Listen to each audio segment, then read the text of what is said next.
All right. We back. Hello, everybody. Let's see. Well, we'll wait a little bit, give everybody a moment to file in here. Um, I guess you guys were able to hear me. I couldn't hear you guys a second ago. It sounded robotic. So, um, Chris, Elle, Emmanuel, how are we all doing tonight? What up? I'm good. It's just work's been kicking my ass. That's pretty much just all over the fucking place. I just ugh. There we go. Now I can pseudo hear you guys. I'll just keep myself pretty close. What about you, Chris? How are we doing, brother? Oh, same old, man. Just been working a whole lot. I think I'm on my 14th day in a row working. Right. I've been just grinding, kid. But it's overtime, so I'll take some of that. Other than that, man, just chilling, getting ready for these holidays or hell days, whichever they are to you. You know what I'm saying? Looking forward to some food this weekend. I mean, this upcoming week, though, I ain't gonna lie. Like, I do love some food, so I'm looking forward to it. My birthday's coming up this week, too. Yay. You say your birthday it's on coming the up? same week. Okay. Yeah. My dad's birthday is coming up. Hmm? Elle says, "Don't accidentally click on the learn more when you like the video, lovelies." What? Can you explain what happens when you click on the learn more? I'm pretty sure that takes you to a Wikipedia kind of page about COVID. Oh, there's a warning on it already? Hell yeah, because you put COVID in. Yeah. Oh, yeah, that was quick. Okay. When did you put it Yeah, up? they don't fuck around. Wow. It's like they don't even know what we're going to say or not say, and there's already a warning on the video. COVID is dangerous, and everyone should get the vaccine. And the boosters. Get your booster. Yes. We'll get out of it. Correct. And we could finally end the madness if you guys would just listen. Duh. Listen to Fauci, God Fauci, and his son, Bill Gates. Mm-hmm. And I see Variants in the building. Hello, Variants. So you guys have to warn me if I overtalk you all because, I'm hearing you guys in various. It's almost like I was on a phone call and it hasn't hung up from the phone call, so it still has you partially muffled. Yeah. But I figure before we get started into the show, I kind of wanted to preview something. Chris, could you show everybody what I've been working on? Hopefully, the crowd enjoys it. Those who are in here, and please give me your feedback on I guess this little promo intro that I've created. And of course, Elle, can you give us a translation for Uma? Just let me know when to play it, Marcus. I'm ready when you are, sir. All right, I'm going to go ahead and play it now. Oh, matter of fact, I would have to share the screen, wouldn't I? Yes, you might need to do that first, sir. Need to do I know, right? Working on all the technical difficulties, but for those who don't know, I've been working on a little promo. Hopefully you guys like it. If you like it, then this will become the news show intro. Okay, so give me 1 second. Okay, there it is. You got it. All right, I'm about to make it full screen, and then we're going to play it.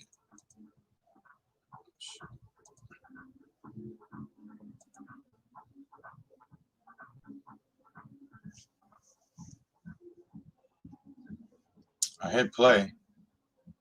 Oh, we got a little buffering, I guess. Of course. Right? It would happen. Any other time I hit play, it worked. Right?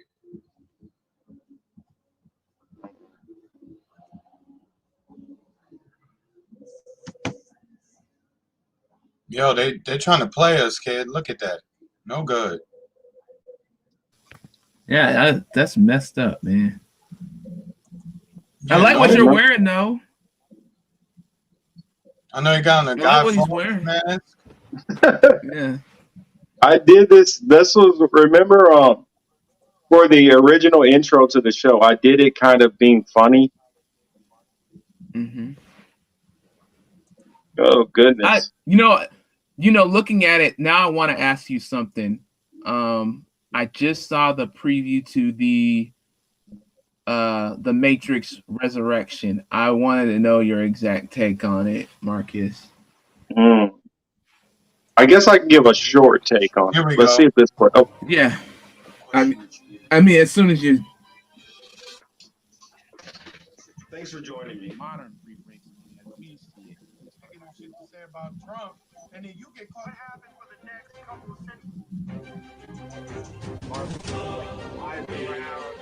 Yeah, no, I mean, it's cool, gay man. People also want to see it. Can you guys hear that? It's Yeah, I very can hear quiet. it. I love.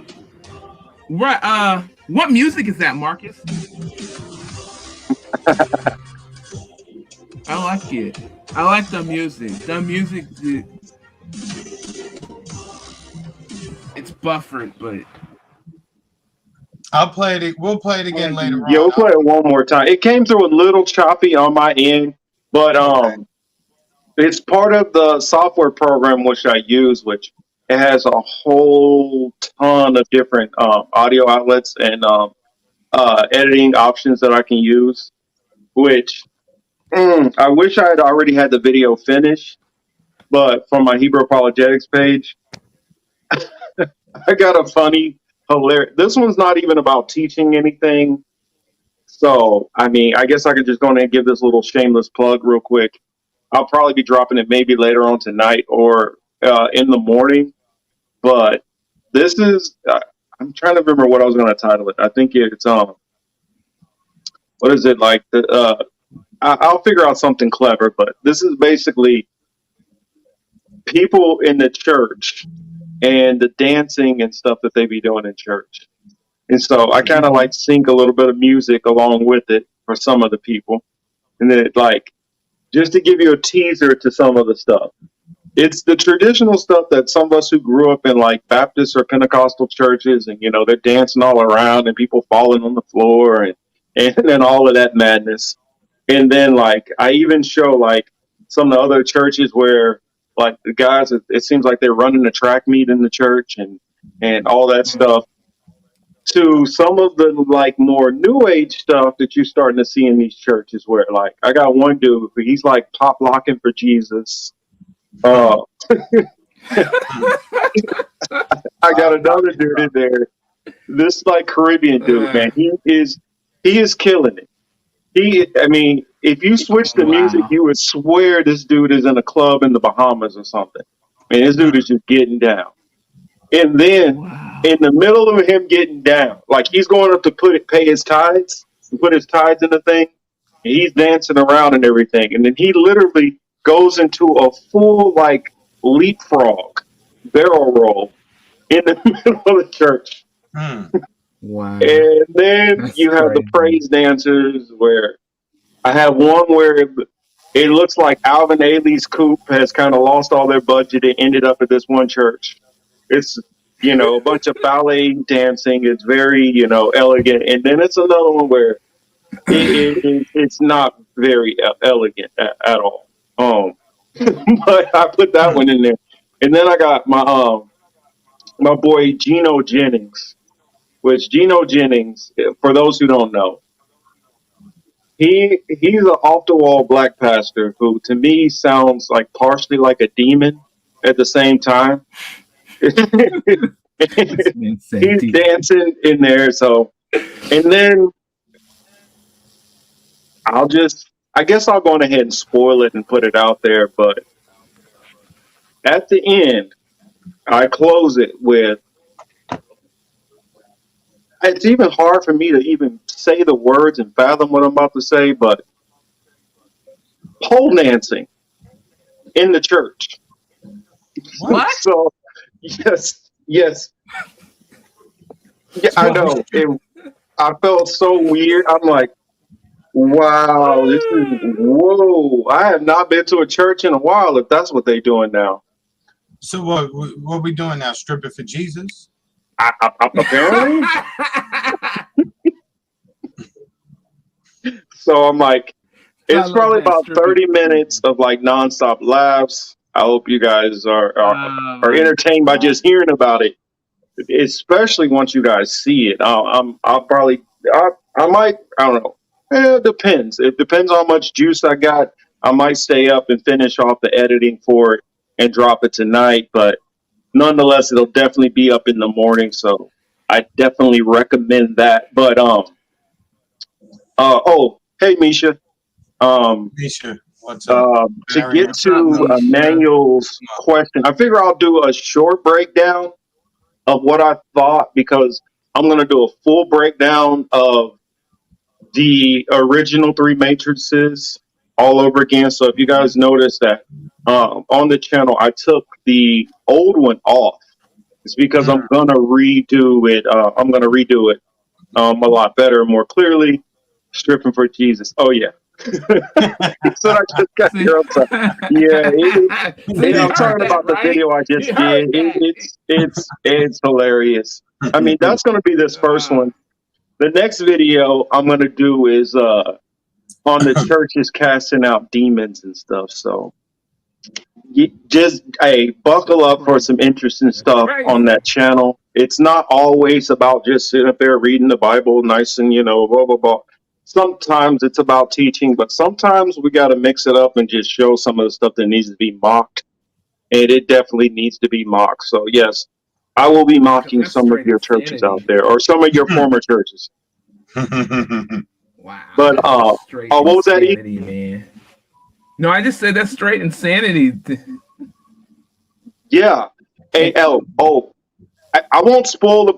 I've already told you guys that part about the pole dancing, but when you see the clip and you see the audience, it's going to get even more crazy for you.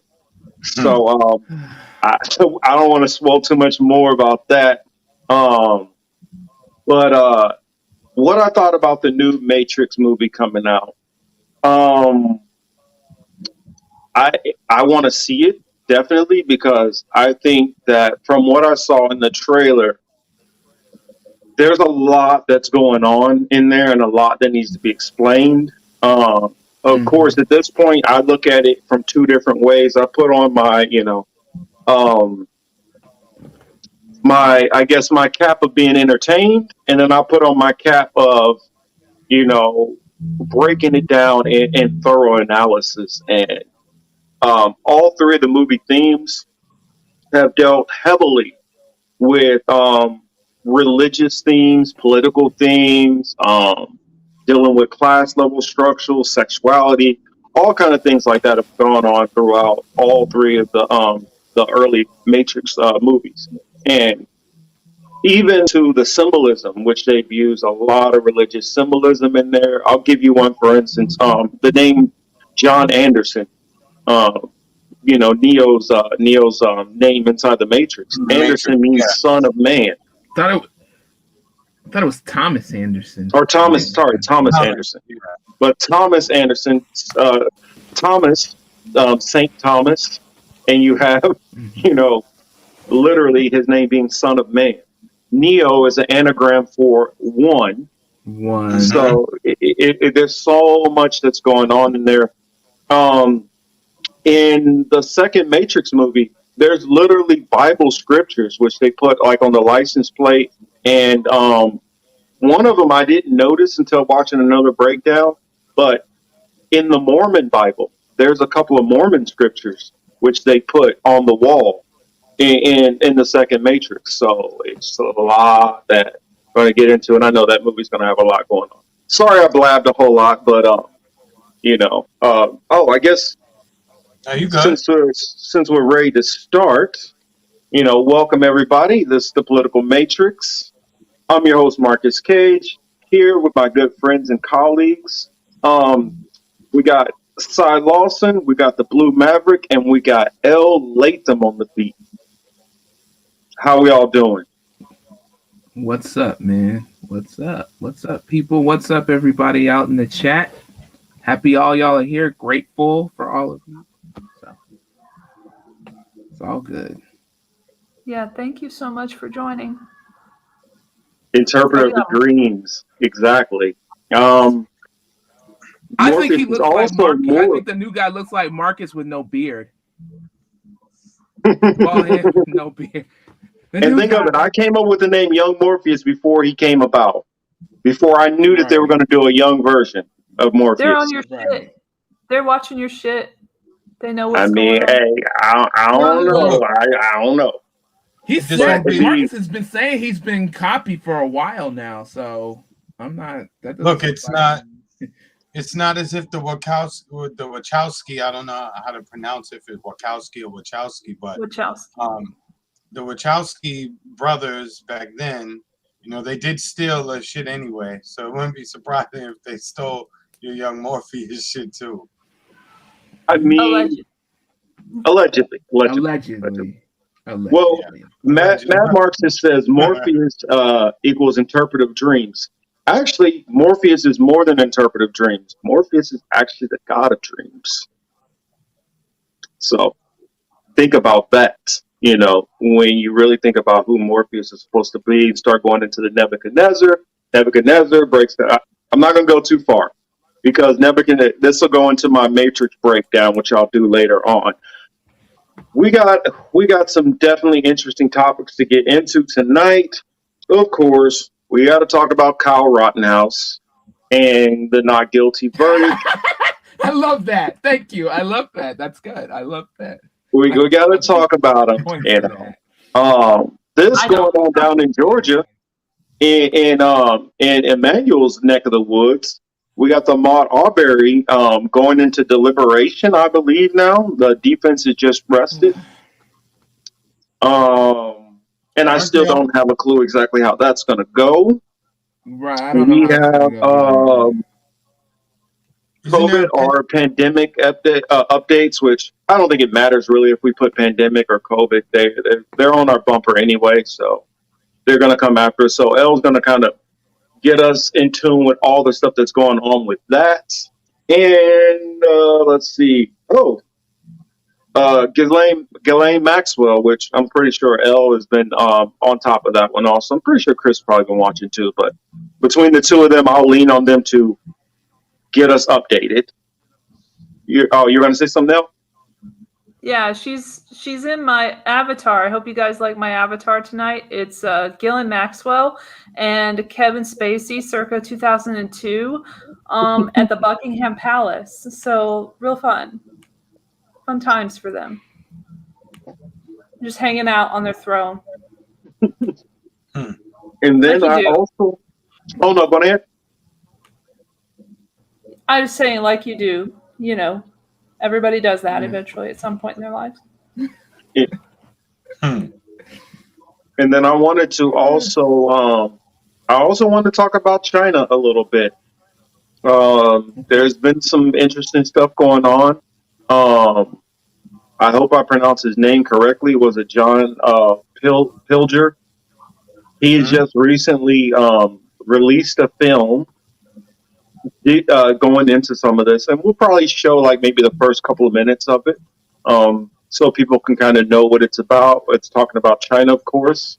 And then I have a couple of videos that I have Chris set aside that a couple of warnings from or worries from two of the top generals from the Joint Chiefs of Staff. One was a General Millen, and I can't remember the other one, but he's a number 2 Army general behind General Millen. So wanted to share those couple of clips, but I guess we should go on ahead and start off with Rittenhouse and the not guilty verdict. So I will pass that off to who would like to take it first.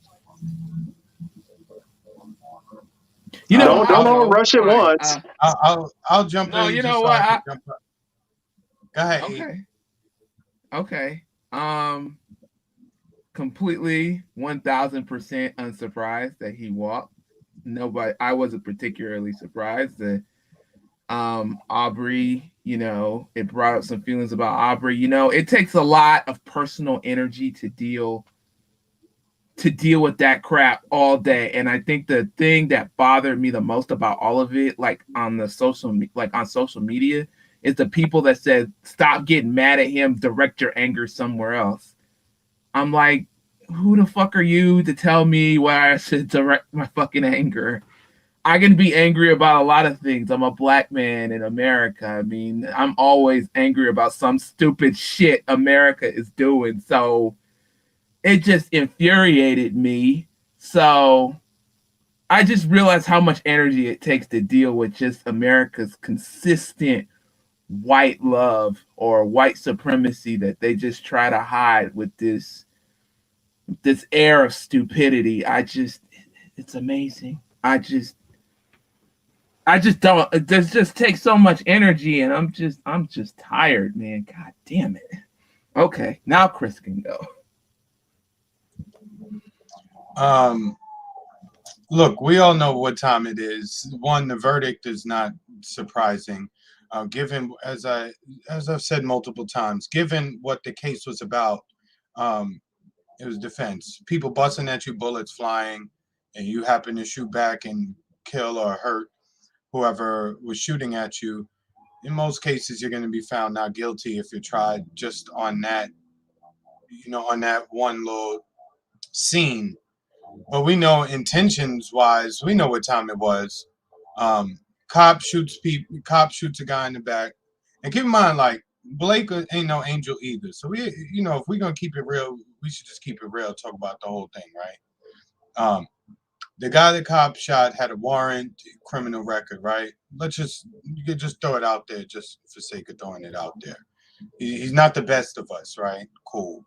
Still, it didn't necessarily mean that he should be in a wheelchair now. One. Two, the people in the community there got upset because of the incident between Blake and the officer. So they took to the streets. This little punk decides to go from wherever he was to where there was problems at, and then everything, we know what happened from there. At the end of the day, we know he didn't go there to do anything else but to shoot somebody. He did what he wanted to do, and that's it. Now he's going to get hired by probably Matt Gaetz or the other idiotic Republican congressman who's like, I'll wrestle Matt Gaetz to give Rittenhouse a job. So it's just it's a silly shit show now. He's got a fund coming. Correct. He's got a fund coming. Like millions of dollars are coming to him. Correct. Like at least $1 million is coming to him. And this kid is a hero of those on the right who low key don't want people like us or anybody who would claim to be our ally to make any noise or to say anything or to challenge the status quo. So he's going to be a hero to those nitwits, and there's a whole bunch of them. And I've seen a lot of horrible takes on this from the likes of like even Glenn Greenwald, Jason Burmis, a bunch of people saying some dumb shit. Like, so I didn't want to get into it. We know what it is. We know how these white people, not all obviously, but we know how that particular group of white people chooses to move and what they like to do and what their interests are, to pretend otherwise that he went there to go clean up graffiti and defend the store that's some bullshit, And that's all I'm going to say on that. Yep. Correct. Thomas says now he's going to be rich selling books or in Congress, which I think he's already been getting. I think he's already been getting money from funding and stuff like that. I guess my opinion of the trial versus what he did is different. I agree with my co-host as far as his Actually, you know what, Elle, would you like to answer first, and then I'll kind of try to get my thoughts all together. You said she's not talking about it, so you may as well just go ahead, Marcus. I'm not talking about it. Okay. Well, okay. I look at it like this. he should at least be able to definitely be convicted on a civil suit. Just like with the O.J. Simpson thing, they didn't convict him on the homicide, in criminal charges. but on the criminal side, but they were able to convict him on the civil side. And you cannot tell me that he should not go down definitely for the civil side. I get it. You can make an argument, and like I said, this isn't going to be popular. I'm going to try to speak nuanced. Um, when you have open carry laws and you allow people to walk around the streets with guns, I've always argued against these castle laws because that's the law which Wisconsin has, which, like when I was in Florida, which Chris is in Florida, the stand your ground laws. Those open up a can of worms because now you have a situation where you have a guy who's walking around with a gun, who's intimidating people with a gun, and he could say, "Well, I wasn't pointing at anybody or doing that." Just the fact you're walking around with a loaded gun is intimidating. Somebody decides that they don't know what your motives are, and they charge at you. Now you've made it a situation where you have to defend yourself. After you shoot the first person, the next person's going to think, oh my God, this could be an active shooter situation. So they feel they need to jump in to stop said shooter. Now you're dealing with another, I need to defend myself situation. Then you have a third person who gets in, and it's the same scenario. Now you've just caused a situation because, for one, you shouldn't have laws for just random teenagers to be walking around with an open rifle. For two, his mother should bear some responsibility in this because she brought him across state lines carrying a weapon which he retrieved from somebody else. So he shouldn't even have possession of this weapon. He's not even in his state. So two ways where those are big problems. Then you have the police department, which if he was open carry near his residence, trying to defend his own home or whatever, that's one thing. But the fact that you are going to a completely different state and call yourself wanting to be a vigilante or defender of justice or whatever the hell he thought in his head, I don't know. I can only presume that he had it in his head. This is my thoughts, just my thoughts, that he's a privileged white kid who feels sympathetic to other privileged white people losing things. And so he felt he needed to go teach the hooligans, the rowdy people, and he was ready to shoot and kill. When you produce somebody like that into a volatile situation, you are asking for the things which happen to happen. And to make it as simple as it's a self-defense kind of thing, that doesn't wash for me. Unknown Space Pioneer said he wants to be a cop, then go be a cop. Exactly. If you want to be a cop, go be a cop. But when citizens are allowed to walk around and basically and here's the thing, I remember at the time police officers were talking to, because it wasn't just him up there, it was multiple white males with guns walking around, and they're all running around with basically police telling them, okay, you guys go to that side and you watch this area and you watch that area. The whole Kenosha Police Department should be sued to death. I mean, they should be sued almost out of existence because now you're empowering vigilantes on your streets. And Elle, I know that Rosenbaum pointed his gun at dude, but again, like that's simplifying it. You know what I'm saying? Because at the end of the day, that little punk ass white boy went there because he was mad that black people was upset that a cop shot another person. I think in all of the talking about the case and the nuance about defense, and they were shooting at him, You know, that's the core of it. That's what he went there for, because him and them other people was upset. Like, that's the part that's getting missed by everybody, and they're choosing to focus on this very, very tiny aspect of the entire situation. This always happens. So sorry, Marcus, go ahead. No, you're fine. I felt like on the technicalities, you can say, okay, well, people charged at him. He had the right to defend himself, but he should have never been there in the first place. That's how I look at it. The police should not have allowed for this person to And they were act. helping him. That's my They point. was helping him. They was all in cahoots. Yeah, they were helping him. They were openly helping. Not just him, but all of the rest of Yeah. all of the All rest of of the- the cosplayers who were there. Yeah, they were all right. That's my issue.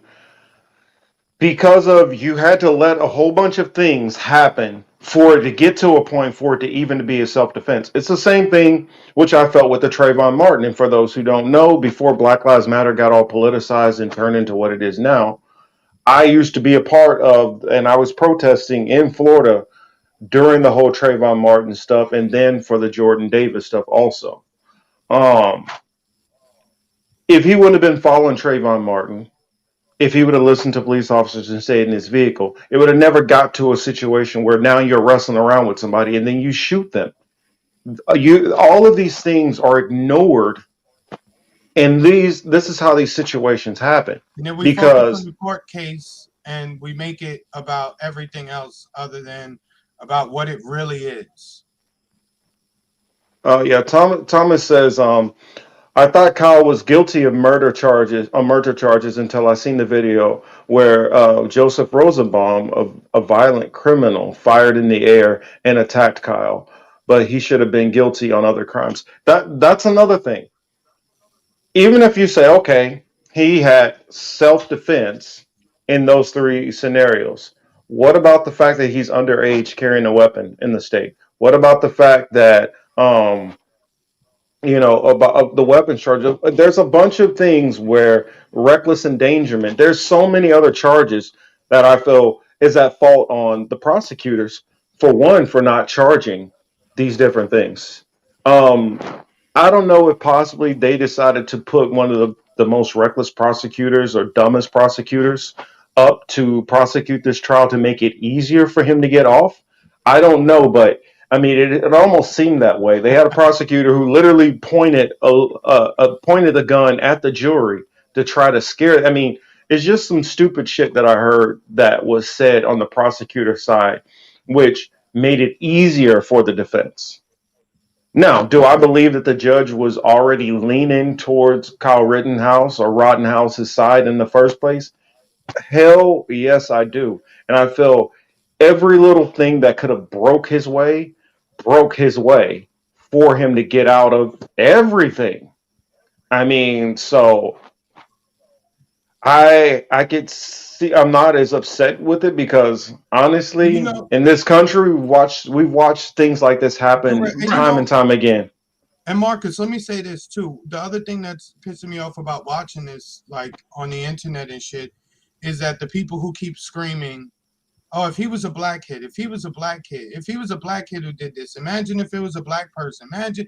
Nah, stop using us, okay? Because when we go through some real shit and we telling y'all be ignoring. Obviously, this is not for everybody, but Well, it wouldn't have been a black kid because a black kid wouldn't have never went out, wouldn't have never, for one, got a weapon from somebody else. Their mother would have drove them across state lines to do some crazy shit like this. This And the ain't, police you were can't even, anything. exactly. Yeah, And so I don't like that people continue to say like, oh, what if it was a black person? I wish they would stop. I really do. Now the comparison you want to make is if you want to say, imagine if he was a rapper, that'd be different, because if he was a rapper, they would have used all his videos, his social media, his lyrics, and everything to paint him as a bad person. That's the more apt comparison to me. And when I say Mhm. rapper, that's not code for black person. It's just code for rapper, because we've seen in several cases in which the courts have used rappers' lyrics, their social media posts, to get these guys in trouble. So Mhm. that should that's the more apt comparison to use. But in terms of his race, it's irrelevant to me because again, that had nothing to do. It wasn't a racial thing that took place with him. But we know the mindset that led him to get there. You know what I'm saying? That we know the mindset that led his mother to take him there.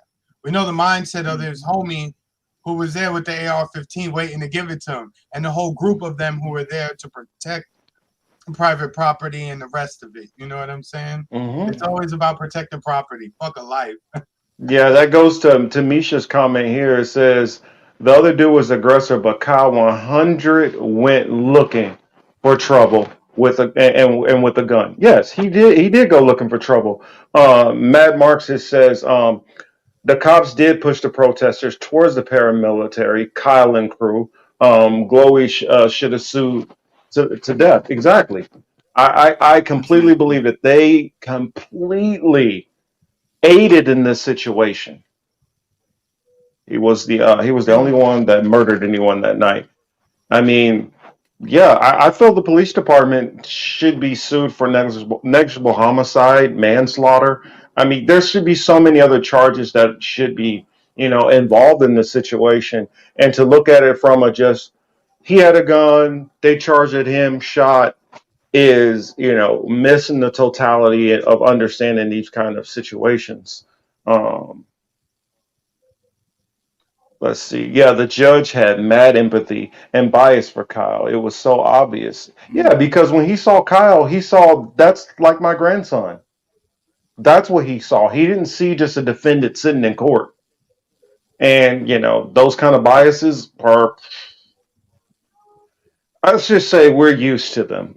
I mean, I Right. tell people this. Right. Yeah, I oh, go wasn't mad ahead, at E. the acquittal. No, I wasn't mad at the acquittal. I wasn't really mad about that because I expected that. What I was mad about is like is the white apologetics framing of it. Like, okay, you didn't stop it.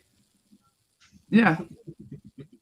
Yeah, it was that white apologetics framing narrative.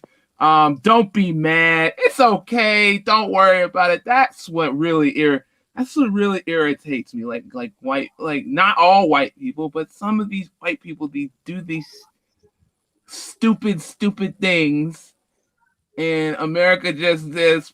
Hell, let's just give them a pass, just like the judge, right? Like that. That's what infuriates me. I wasn't infuriated about the verdict. The acquittal didn't. I don't expect a lot from America. I was unsurprised by that at all. Yeah, another thing I was gonna say, another thing to add on to what you're saying, E, is I was upset with the fact of anybody who tried to make this guy a hero.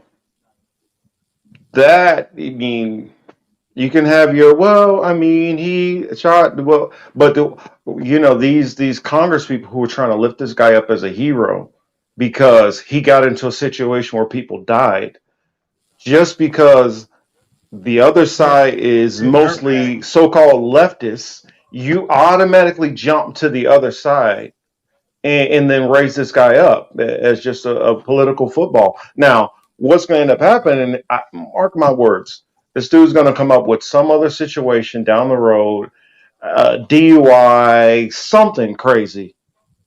And then when that shit happens, then they're going to kind of, well, I mean, no, they're going to toss him to the side. Watch.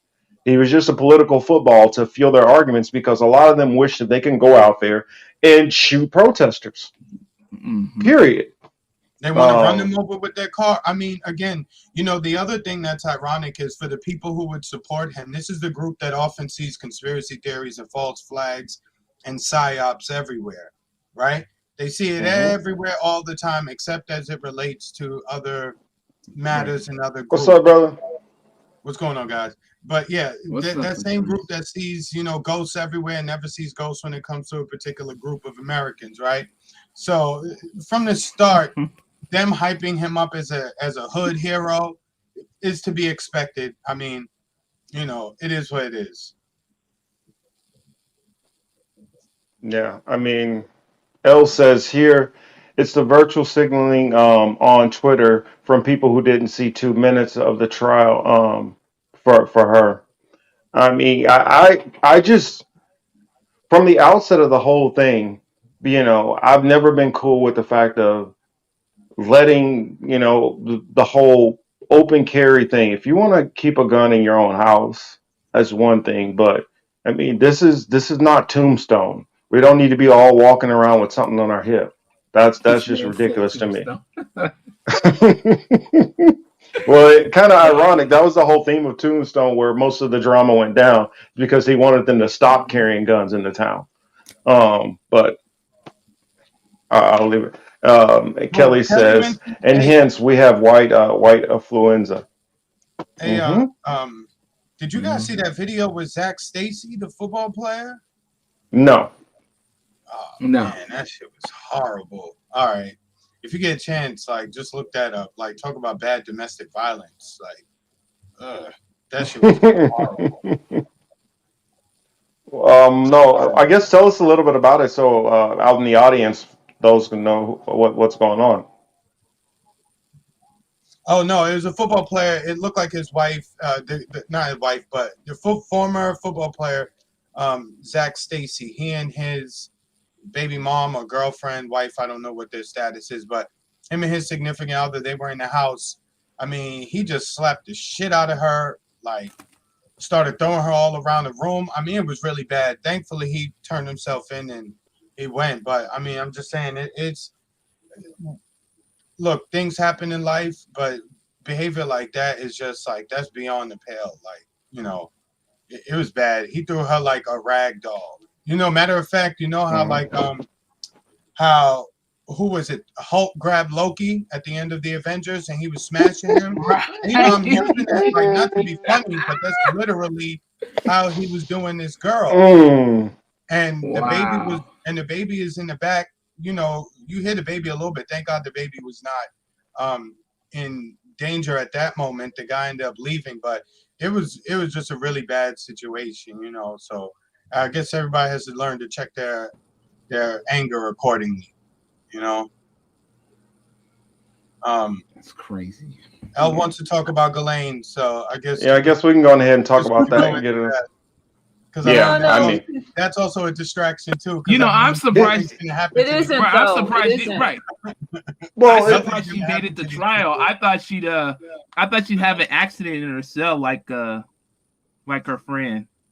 Like she have a little accident. Ghislaine Maxwell did Well, not kill negative. herself. well, the reason, even if whether she does or not, the reason why I kind of look at it as a kind of a little bit of a distraction, like because all of these are a little bit of distractions. Because Right, they're all do right. we think that there's not another cell of people who are out there doing exactly what they were doing right now? They are, Right. but this is part of the cell. Like, there's a lot of background information. They've All had. right, fine. Let's not talk about it. I don't care. No, we can talk about it. I'm just No, saying. we can like, talk about it. I cases, just like it doesn't. Like, I really don't care old. anymore. Like, It's fine. really old. That what new Aw, information Elle. has come out? Like, I'm just saying. This is Talk the same about thing. this white dude for forever, like for no reason. Like, what does that do for us? Like in the long run, I would like to save some children from getting molested by these sick fucks. That's I would But, Elle, like do for you- them to be exposed at least. That is not Elle. Come on now that's where I got to kind of No. call it out. Us talking about this story is not going to prevent that. I'm not gonna. I don't mean I mean that the trial, the documents will help expose those involved, and to an extent that they were related to her. And there's information that the juror, there was a juror excused from jury selection because he was literally in contact with Epstein, so he couldn't even be in the, like, it's so deep that there are so many people in New York that are connected to these people that I wanted to call out, like, the mainstream media's version of everything and how they suppress this information for years and then bring it back like it's brand new news. But yeah, like, I wasn't gonna focus too much on it, but No. That's fine. I'm just saying that because there it's are just so many dismissive. high. Honestly, you're just being dismissive of the story, and that's fine. If you don't No, want to what talk I'm about it, saying that's is fine. there are so many high profile people who are involved with this. And they're If involved they with were them just too, at the here, top. just hear me out. There are so many high profile people who are involved with this. These same high profile people involved with this also have a major control of the media. To think that they're going to just let themselves be outed on their own news. I mean, the people who I are don't think being. that, by the way. I don't think that, by the No, way. what I'm saying is the people who they're allowing to I'm be not outed. naive. No, what I'm saying, the people that are being outed are the people they decided are no longer used to them. And so they're like, okay, it's safe for them to be thrown on the bus at this point. But the major sell of these kind of organizations, they never get touched because the media is completely involved.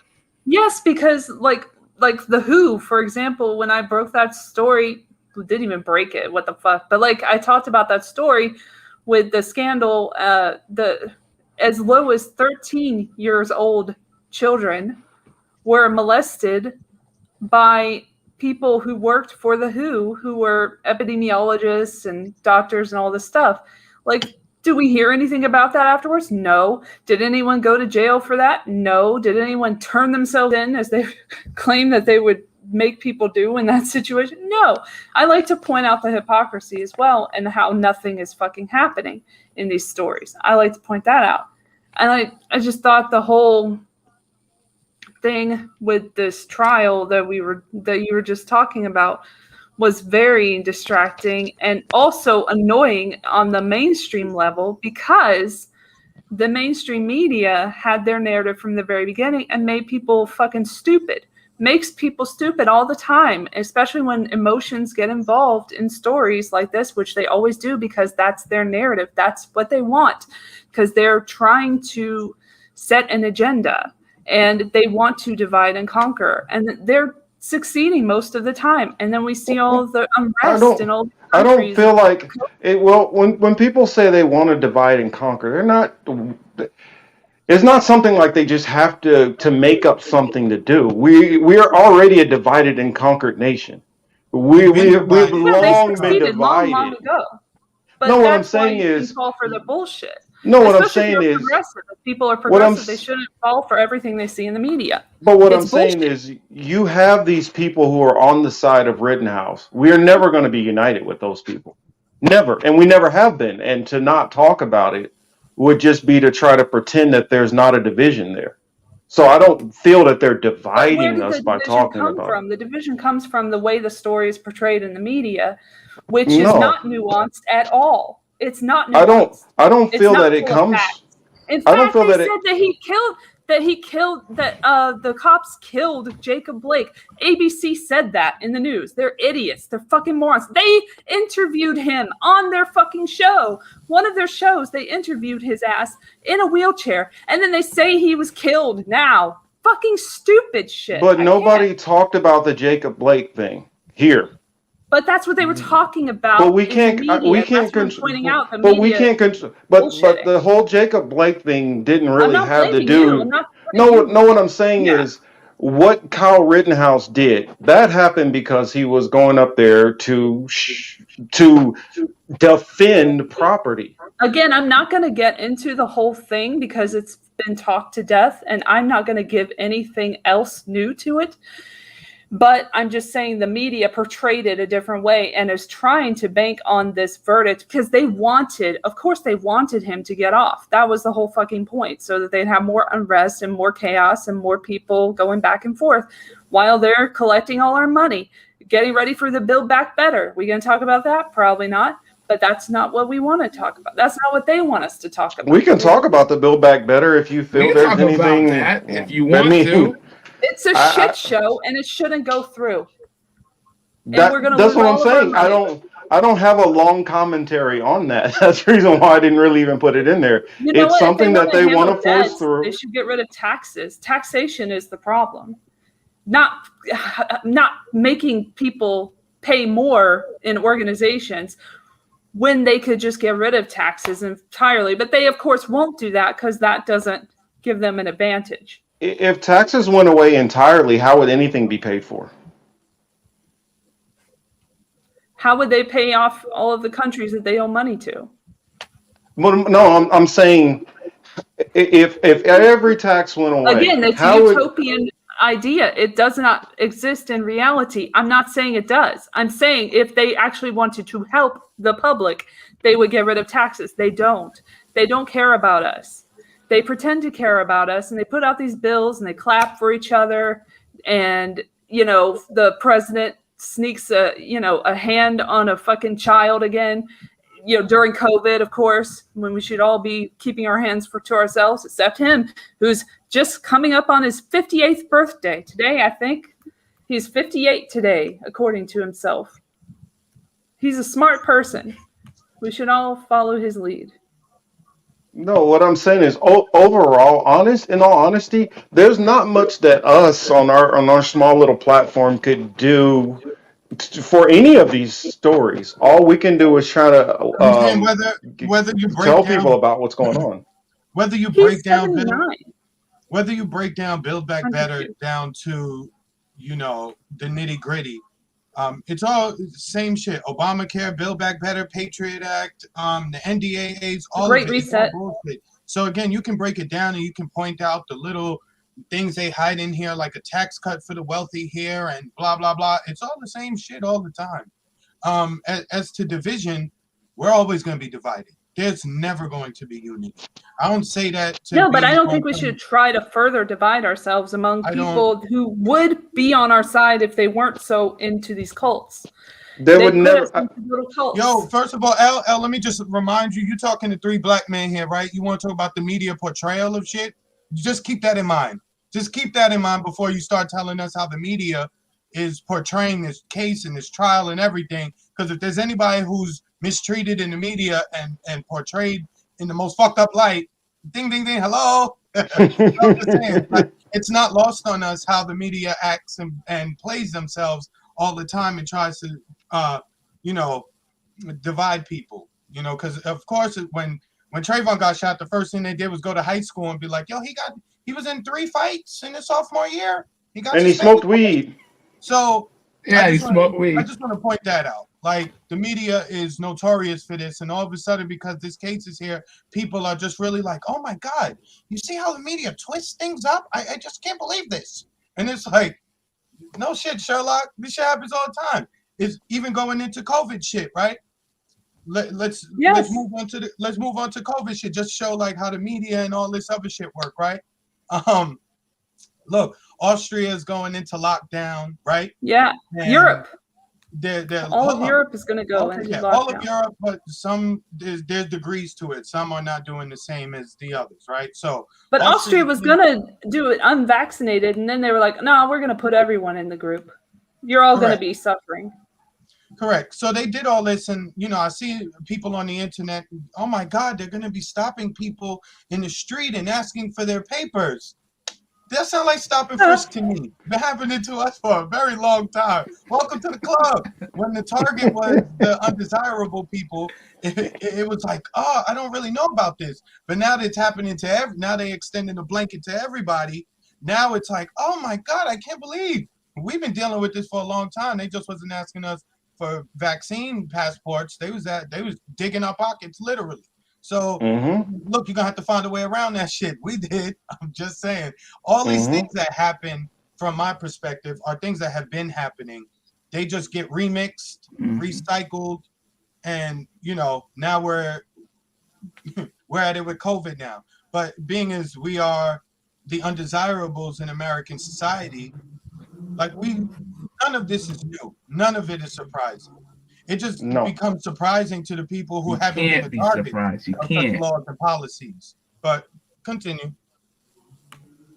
Well, also, like they keep making references to Nazi Germany and everything with regard to what's happening. Show me your papers and all of that. Like, it's just been done throughout history for so much time, so many times. And then the whole, as I said, the swine flu epidemic in 1976, they were pushing the vaccine to everybody back then, and using Sesame Street back in the day as well. I don't know exactly what year, so I'm not going to say it, but they did use Sesame Street just like they're doing now. It's the same playbook, their same drama, the same thing, and yet people are still falling for all of the lies that are obvious to see, that I'm not going to fucking mention because we got a COVID tab, but there have been lies. There have been people lying this whole time. There's an article that I wanted to look at from Fauci, we do the who same has thing, come Margaret. around. Huh? Oh. No, Misha's comment. Misha says would-be allies aren't wasting time, aren't worth wasting time on at this point. If they don't get it by now, save yours and yours only. No, I Who's had a the would-be only. ally? But what I'm saying is, like when you talked about some of these people we're divided with, these people with the Kyle Rittenhouse shit have never been allies of mine. And never These people have will be. I'm not saying they always. are. And never No, what I'm will saying be. is they're not would-be Nobody said allies anything either. about that. Don't put words in my mouth. Well, you said divide and conquer. Then they would Yes, have to be because if we're dividing people divided, that we you think can't that we could ever ally with. agree to get out of the situation that we're in. We can't figure There's out who's no. fucking all of us. My The thing red, white, is, and blue flag. most of the people are not going to get in tune with the fact of that there is basically you can use whatever term you want to, a cabal, Illuminati, a top elite class, whatever. That is sit up there manipulating and pulling the strings of all of this stuff that's going on. And until people stop looking at that as some kind of crazy conspiracy, then none of these people are going to ever catch on to any of this shit that's going on. It's always going to be reacting to the symptoms of it. For instance, you have one group of people where they're focused on the COVID stuff, and they see that as what's the major focus. You have another side of it that they're focused on the debt. Oh, everything's about the debt and the debt and the debt. That's one side of focus. There's another people who are only focused on surveillance. Everybody's all focused on all these different little symptoms, and they A lot all of go it's back to. Yeah, but what I'm saying is they're connected, like it's but not the cancer. I know what you're saying. Like it's what I'm not. saying It's is the they're cancer, they're not connected, the but they're disease. all just legs of a giant octopus, That's what I'm and we saying. can't I'm focus agreeing so with you. hard on one leg. Um, Exactly. Like focusing on the parties. Like this party's doing this party. They're all the same fucking party. Like it's one party, just like George Orwell, 1984. Like it's the same fucking thing. You see all this shit in every country. Lockdown here, lockdown there. You got to show your vaccine pass here, there, green pass, blah, blah, blah. All the same shit, same agenda in lockstep, just like lockstep from 2010. No, it's essentially, it's especially annoying. I was going to say, all this talk about 1930s Germany and Hitler. That motherfucker got all his shit from here. So before you start crying about Hitler that's and what Germany, we should keep in mind, that it came from the U.S. So how many people know that? Dude wrote a we book. need to tell them. We did tell them, but it's good to get that information what he's saying is everybody stop using the focus on Germany like it was the worst damn thing that happened. What was going on? The Holocaust that happened here in this own country was far worse than even that. Talk about that instead of using Nazi Germany as the ultimate height of the worst that can go on. A lot of us have been dealing with. I mean, I'm pretty sure E and Chris both have experienced the police pulling us over and asking us literally for our papers on a regular. So that's not something that we're not unfamiliar with. When you had the end of slavery, you had a lot of black people who were free in the North who were getting carted on their papers all the time. There's no end of slavery.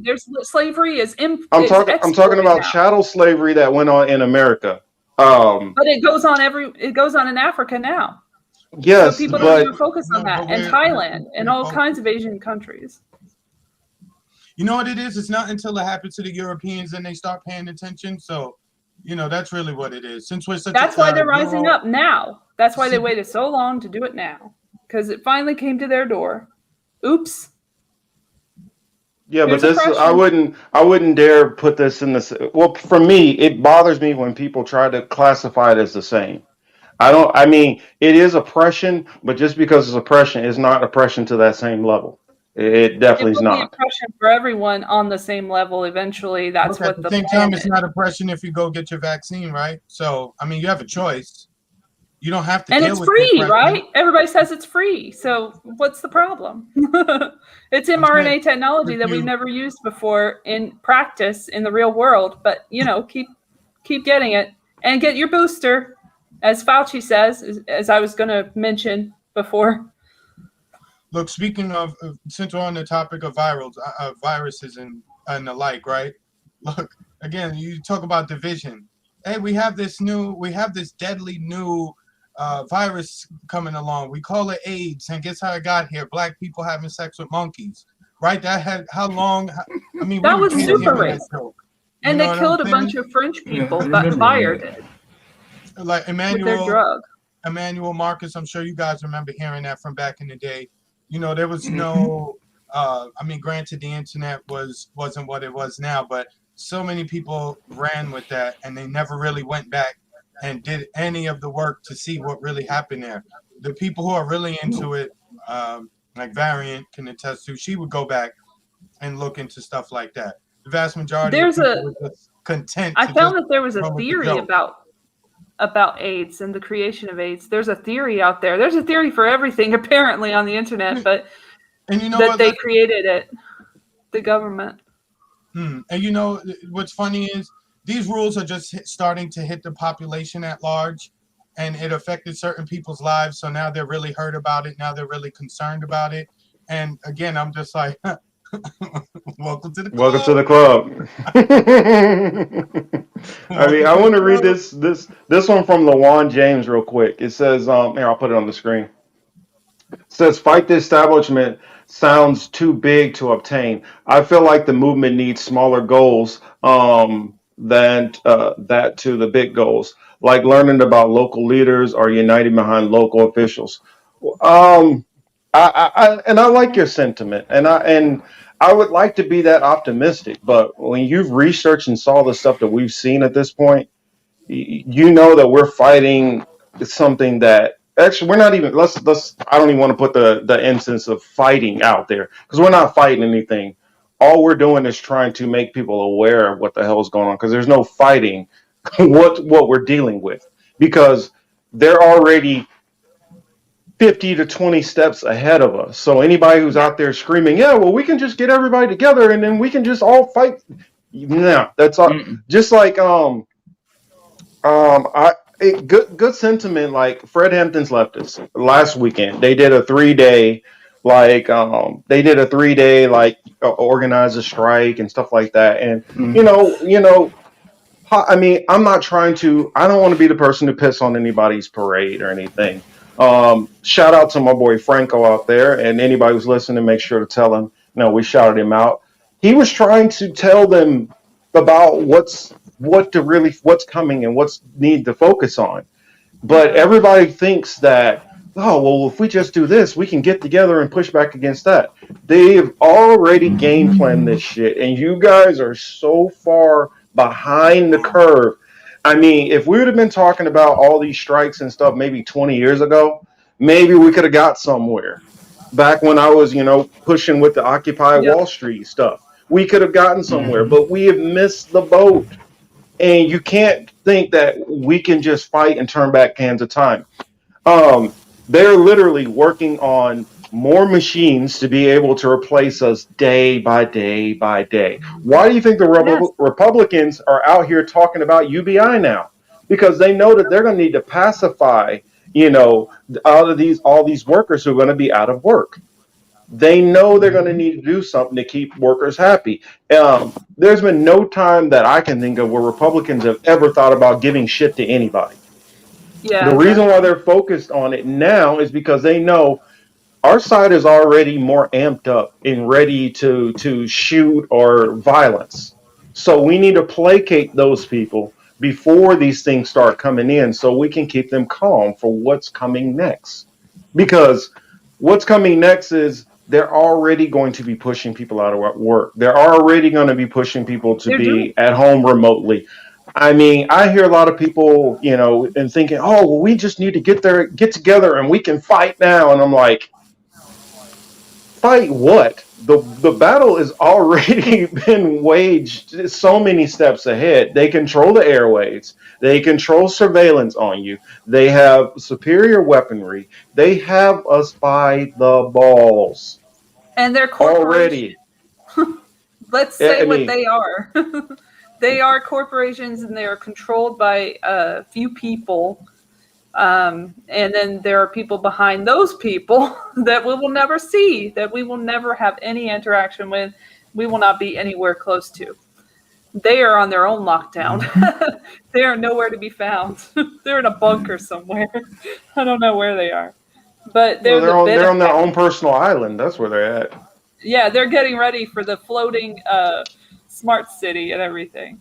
I put in the chat the article I wanted to go over about Fauci, Mr. Dr. Fauci, who has done a 180 a little bit, a lot of it, and now is saying that hospitalizations are rising among the fully vaccinated in the US. He says this so that he can sell boosters to you guys, to all of us. That's the new move. Like, now they can actually say the truth because they want to sell a new drug to you. So, well, but it's free. Never mind all the profits made by the big pharma companies like Pfizer, Johnson & Johnson, and of course Moderna. But it is free for you to get the booster. But yeah, that's an interesting turn of events there, where he's changed his tune there. Well, I mean, they had to, you know. Yep. We knew it was going to happen because, again, like they told us from the start, it's not going to prevent you from getting it. It's not going to stop you from passing it. So at the end of the day, people who are fully vaccinated and even with the booster shot who end up in the hospital or whatever or dying, I mean, it's not. Again, if you've been paying attention from the start of this, you knew that was still going to happen. None of this is So, surprising. Could we see what he says? Could we hear what he says in that? I didn't know there was a video there. Pfizer, maybe by the end of this week. Yeah. Well, first of all, I think it's very important that we get boosters available for people in this country. And I don't want to get ahead of what the FDA is going to make a decision. That's not productive. I believe that we are going in the right direction with this, and quite soon we will have availability of boosters for everyone. One of the issues that we have that sometimes confuses the American public is if you talk about boosters for one subset of group versus another, sometimes even those who are eligible, officially eligible to be getting boosted, hesitate because they're not really sure if they fall in that category. If you give an across-the-board approval and recommendation for people, for example, from 18 years of age. We already know what he's going to say, and it's a bunch of bullshit. Yeah, I exactly. know, I'm it's so things tired of for- hearing Fauci. I'm so tired of it. He's I such do a not troll. want to hear Fauci anymore. I don't care about Fauci or the boosters. Yeah, Well, it's they kind are of not like fully vaccinated. That's what we should take away, that we're all not fully vaccinated I now. would rather The definition I is would rather changing. hear about Biden's colonoscopy than literally. Yeah, I mean, How I feel far like did he at go this, up his I ass? really want to even. yeah, at this point, there is literally zero nobody who does not already is on one side or the other on this issue. If you want to get vaccinated, if you want boosters, fine, that's you. But I doubt there's anybody who's still like, I wonder if there's more information that I need to know about it. Nobody's in that camp. So I don't care what Fauci has to say about boosters. Aw. Yeah, it's again, like I said, the manufacturers told us from the start, the product that we're delivering to the public does not stop it nor transmission.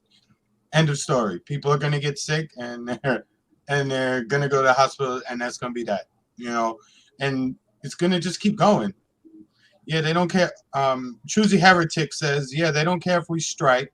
They're trying to depopulate us anyway. They Exactly. would be delighted to watch us strike and starve ourselves to death. Exactly. They fear nothing Yeah, less than Because I just justice. read. I put that up because. Go ahead, E. Oh no, go ahead. No, I was going to say that there's a lot. The depopulate angle that he's talking about. There's a growing number of people that are noticing that there's a decline in dating. There's a decline in relationships. So that's all. That was what I was going to say. Yeah. Well, I put that one up there because I can't remember who it was in the comment section who had said something about if we just strike, we can shut down the system. Oh, I remember that. Okay. That's what I'm saying. Maybe you can shut down John Deere. Maybe you can shut down a Target, one Target store. You can't shut down this whole system. It's laughable to think you can do it. For one, they are billions and billions and billions and billions and billions over. Most of these people do not even have to work again if they didn't want to. They could let the business completely go to shit and still be good. Or at right now, they don't even need another penny. Most of these corporations that you think that that you guys are thinking you could starve them out or something. Well, let's look at the thing is they could starve you out. And the only reason why any of these strikes are even manifesting anything for the short term is because they haven't got their technology all the way online yet. As they start getting this technology more and more online, you are not going to be needed. They don't care if tens of thousands of people walk off the line. They do not care. And if you guys are still in this mindset of thinking that, we can get these group strikes, and no, you're delusional. Even look at Kellogg's. Aren't they on strike at the Kellogg's plant here in the United States? Kellogg's is like, we got production in Mexico. We get our electricity from Mexico. So, I mean, again, I came up with parents who are in a union. I understand, the need for it. But again, where we are at this stage, as Marcus and the rest of us said, all of this is all for naught. They're trying to automate everything anyway. So you going on strike, not doing your job, not getting paid is actually allowing them to push fast forward on automation. Because what calls do you think they're making, right? You see all these strikes, it may happen to you, kid. We got to find a way to get automation on and popping. We need these robots. So this is what's going to happen. I'm not saying you shouldn't do anything. I'm just know, as Marcus said from the start, all of this is game planned out. E, go ahead, man. Machines. No, I didn't have it. Oh, Kelly saying machines don't demand benefits in the living wage. That's a win-win for the predatory class. She's right. That's absolutely right. I was bringing that up a while ago. I was just like, there's going to be a mass amount of people who are going to be out of work, and they're going to need to placate. They're going to need to placate these people because the machine does not need to go to the bathroom. The machine does not need to sleep. The machine does not need rest. I mean, you could have dozens of these. Space Pioneer, you're right. Maybe that's what the whole Amazon story, that information about them peeing in bottles and stuff, like the warehouse workers and stuff. Right. Like maybe that's what that was really about, was to get it into people's minds that, we can't have, people doing these jobs. They're so difficult. So maybe that's part of the automation agenda right there from the media. Don't read that, Chris. Albert Pike's man. I said don't read it. Don't read it out loud. Oh dear. I figure I will surmise that instead of saying it directly. But like Choozy's saying there, if you read in the Albert Pike's manifesto, you would know that they've already the stuff that a lot of people you are talking about, they already have plans for this. They've already talked about when the people start to do this, we do this. When the people start to do this, we do that. They already know you're going to start striking. They already know you're going to start doing that. They already have a plan for it. because they thought of this shit 50, 60, 70, 80 years ago. You guys are thinking that you can come up with some plan that they don't see. They already have a plan for when you start striking. That's what these machines have been about. They are, I mean, production is already at its highest amounts. Do they even need to produce at the levels they do? No, they don't. No. This is called supply. I mean, I went to first couple of years of college. I went to business school. I was going for business administration, and you learn about the difference between supply side economics and supply side economics.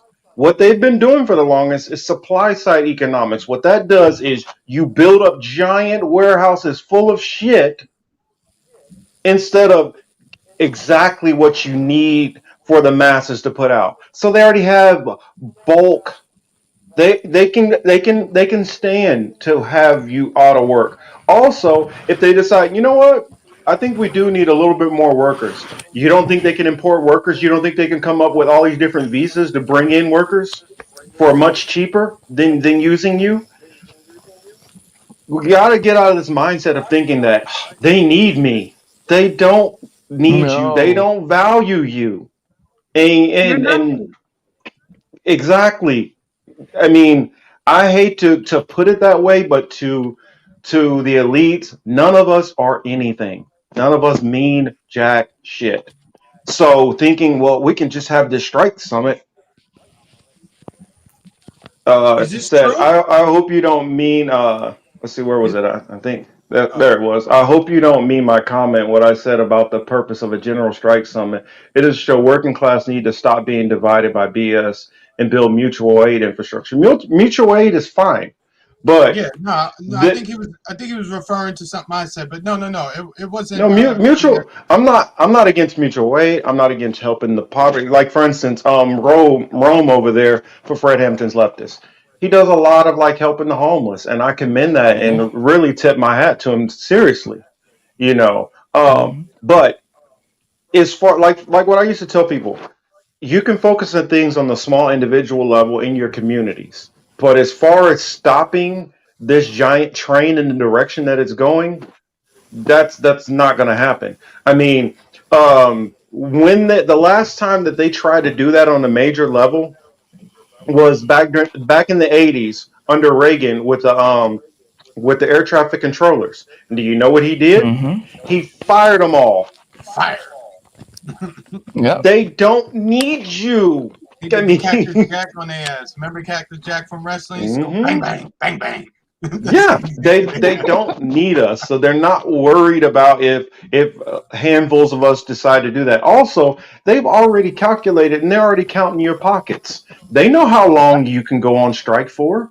They know at what point you might. Well, I mean, I got the kids at the house, got child support coming, I got mortgage Mhm. coming. They know how much. They know how long you can hold out, The car and notice they know payment, what insurance is pennies to give due. you. Oh, go ahead, Chris. Mhm. No, I was saying, the car note is due, insurance payment is up, and then you start not taking care of those particulars, then that starts snowball effect, right? You don't pay your Mm-hmm. insurance, you don't pay your car note, so your car may not get repoed Mhm. right away, but now you have no insurance, you get pulled over. Oh, you ain't got no insurance, now you're dealing Mhm. with court and all this. So again, it Mm-hmm. And puts you trust in me, headache. you don't want to go to court for that insurance thing. You don't want that. That's a Correct. And then you'll be on probation for driving on a suspended license for not having insurance. yeah. So again, Mm-hmm. it's like as you Mhm. said, Marcus, they know how long you can last out there. Yeah. I mean, you They guys handle your think money. that, yeah, you think that they don't have accountants in the government who are sitting up there, or not even just, let's not say the government, accountants for each one of these companies that is not sitting up there. They know how much, they know where you live. So they can automatically see, okay, he lives there or she lives there. Their rent is within this amount to that amount. Your car, we know that car's not paid off, so you're paying monthly payments. We know how much your insurance is. They can calculate how much you have to be able to last and withstand whatever they're going to plan on doing. And if they don't know, they can easily call consultant firms who will tell them.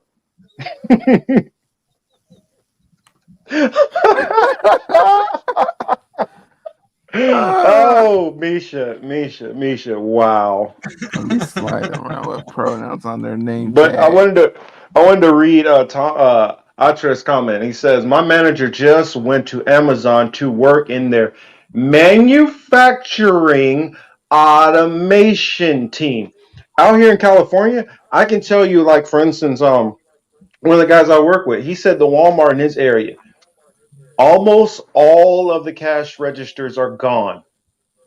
That's The right. whole thing is All self checkout, damn near. right. All of his check. Yep. I saw that too. Self checkout. Almost Even all of in his self regular checkout. stores, like they're And just Yeah. everywhere. They're ran by like 3 people, 4 people. And if you forget something, I didn't know this either. If you forget something, like I think in Walmart, was it? If you forget something or you pay something you left in the bag, guess what they do? They pick it up and they drop it in and they just consider that, oh, well, I got the money and I got the stuff. They don't even bother even giving it to you. You're just a lost cause. They don't even bother running out to get you. It's money for them. They don't care. Also, they Go suck ahead, where El. I'm at Ralph's, pointing out Ralph's. Every time I have to go to a self checkout because there's a freaking line out to everywhere. I find that it's such a finicky situation with the baggage area. That's the main area where they have issues. In the U.S., I'm sure in other countries they're way on top of it, but they are not on top of it here. and you always have to get someone to assist you anyway, an attendant, and they end up having to put their little badge in there, like, get you to complete the transaction. I'm like, why don't I just go to you? Why don't you just do this for me? Like, you're right here and you're already doing something. It's just so stupid. Well, what's soon to come, right? It doesn't necessarily have to be the self-checkout line. You can do it kind of like what's going on in China. I've seen a couple examples of this where when you take the item, you pay for the item right there. So essentially, as you take something that you want, you're paying for it as you go. They have facial recognition software now for that. Correct. So there's I saw the there won't vending be a machine need to have stuff. any employees in the store. I was going to tell you That's what they're doing now. Have you heard about what they do in the Amazon stores? I broke my chair. Because they have a couple. Oh, hope you're all right. Ouch. You all right, Elle? Yes. We have a couple of Amazon stores out here, and one of my buddies, Jose, was telling me that the Amazon store, when you go in there, literally your card information is already tied in with Amazon. So what happens is, as you put stuff into the basket, it automatically starts totaling it. So you don't go to the register or nothing. You just put it in the basket, and it's already totaling up all your groceries and charging you. As soon as you walk out the store, it just bills you. Correct. So you'll probably have to use your phone and stuff to like scan in so they have a record of who's actually in the store. And then you don't even have to do that. Once you walk into the store, it already knows you're there. Oh yeah, correct. That's what I'm saying. Like, you'll see different iterations of this in different places and spaces, right? But yeah, it's coming. It's here. Remember we talked about I think, what program was it? Was it Franco's? No. Can't remember, but we were talking about what jobs are going to disappear. Remember, I think it was on Franco. Oh, okay. And I was saying, like, it's gonna be fast food workers and drivers that's going first, right? And those type of level workers. Marcus, you posted a thing where they got the robotic arm flipping burgers and shit. Yeah. Yeah. For those who don't know what I'm talking about, in our group chat for the show, I posted in there, like, they've worked out like the burger flipper and fry machine, and well, it's not only burger flipper, but it's burger, whatever, chicken sandwiches, all that shit. They already have that, and it's just a matter of getting the proper approval and start rolling those out to the stores. And so that's the reason why when these McDonald's workers are striking, and you'll see like breaking points with Crystal and Sagar, and they'll be talking about it like, "Yay, these McDonald workers, they fought back."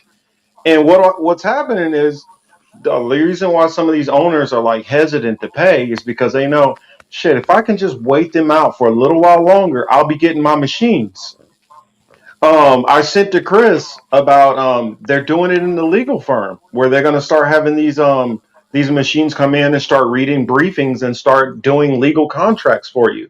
They're already starting to implement it in the medical field where some of these surgeries are going Look, to start being done by robots. you And have the Marcus, real quick. You have Mhm. law firms. They've even law firms. You would think like, okay, how would this concept work? You have law firms that have outsourced their work to India. So these are not. So again, these would be attorneys who are dealing in foreclosure matters. Let's just say that work is being outsourced to India, and I'm like, this America. What is it? So again, it's gonna go to outsourcing to artificial intelligence. Mhm. Whatever's the I draw cheapest the line one. at robot. I draw Right, the whatever line is at the robot cheapest market. route. What'd you say, E? Mhm. No, I said whatever is the cheapest route. You know, Dan Pink predicted like literally all of this, what, the better part of what, like 10 years ago? And what was his question? He was like, if a robot can do it or they can outsource it, or if a robot can do it or they can outsource it, you need to be worried about whether or not you can keep your job. Yeah, I wanted to correct this comment here. It's kind of on the mark. Unknown Space Planner says they gave money to Orwell so he could write things like in '84. They base employed speculative sci-fi writers to come up with ideas for their plans. It's actually the other way around. They actually already had these ideas and plans, and they went to them to write it and put it out. Yeah. So it wasn't the writers who were coming up with ideas. The reason why all of these ideas you're seeing in all these old movies is because the powers that be has went to them and told them to start putting this stuff in movies. That's why we talk about predictive programming. So it's not really predictive, it's just programming you to get comfortable with what is coming. Just like, another shameless plug. Last week, on my other show, which I do with Jalen Lawson, Talk of the Ages, we did films in the metaverse.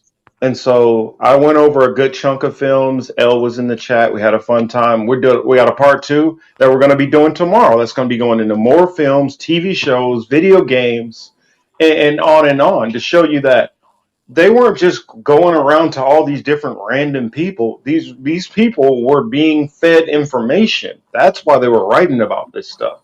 When you get to these elite levels, we're using elite not in a good way, just saying as far as monetarily get into these levels, you are privy and around certain people who are going to be selling these products. And so they're telling you about, yeah, in the next 10 years, we're going to be working on this. And that's the reason why they're putting all this shit in these movies. It's not because, Steven Spielberg is sitting around like, you know what? I think this will be a great idea. And then some guy in the tech world is watching it like, yeah, I think I can make that. It's the other way around, completely the other way around. I see the chat is discussing climate change. So what do you guys is I want Elle to jump on that one. Yeah, go ahead. I want Elle on that one. Come on, Elle, give it to him.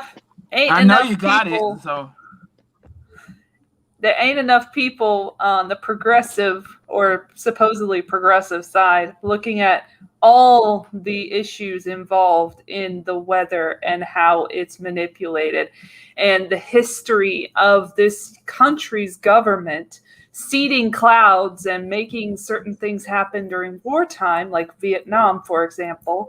That should not be possible, and yet is, because there's a lot of climate control or geoengineering that people don't want to discuss when talking about this issue.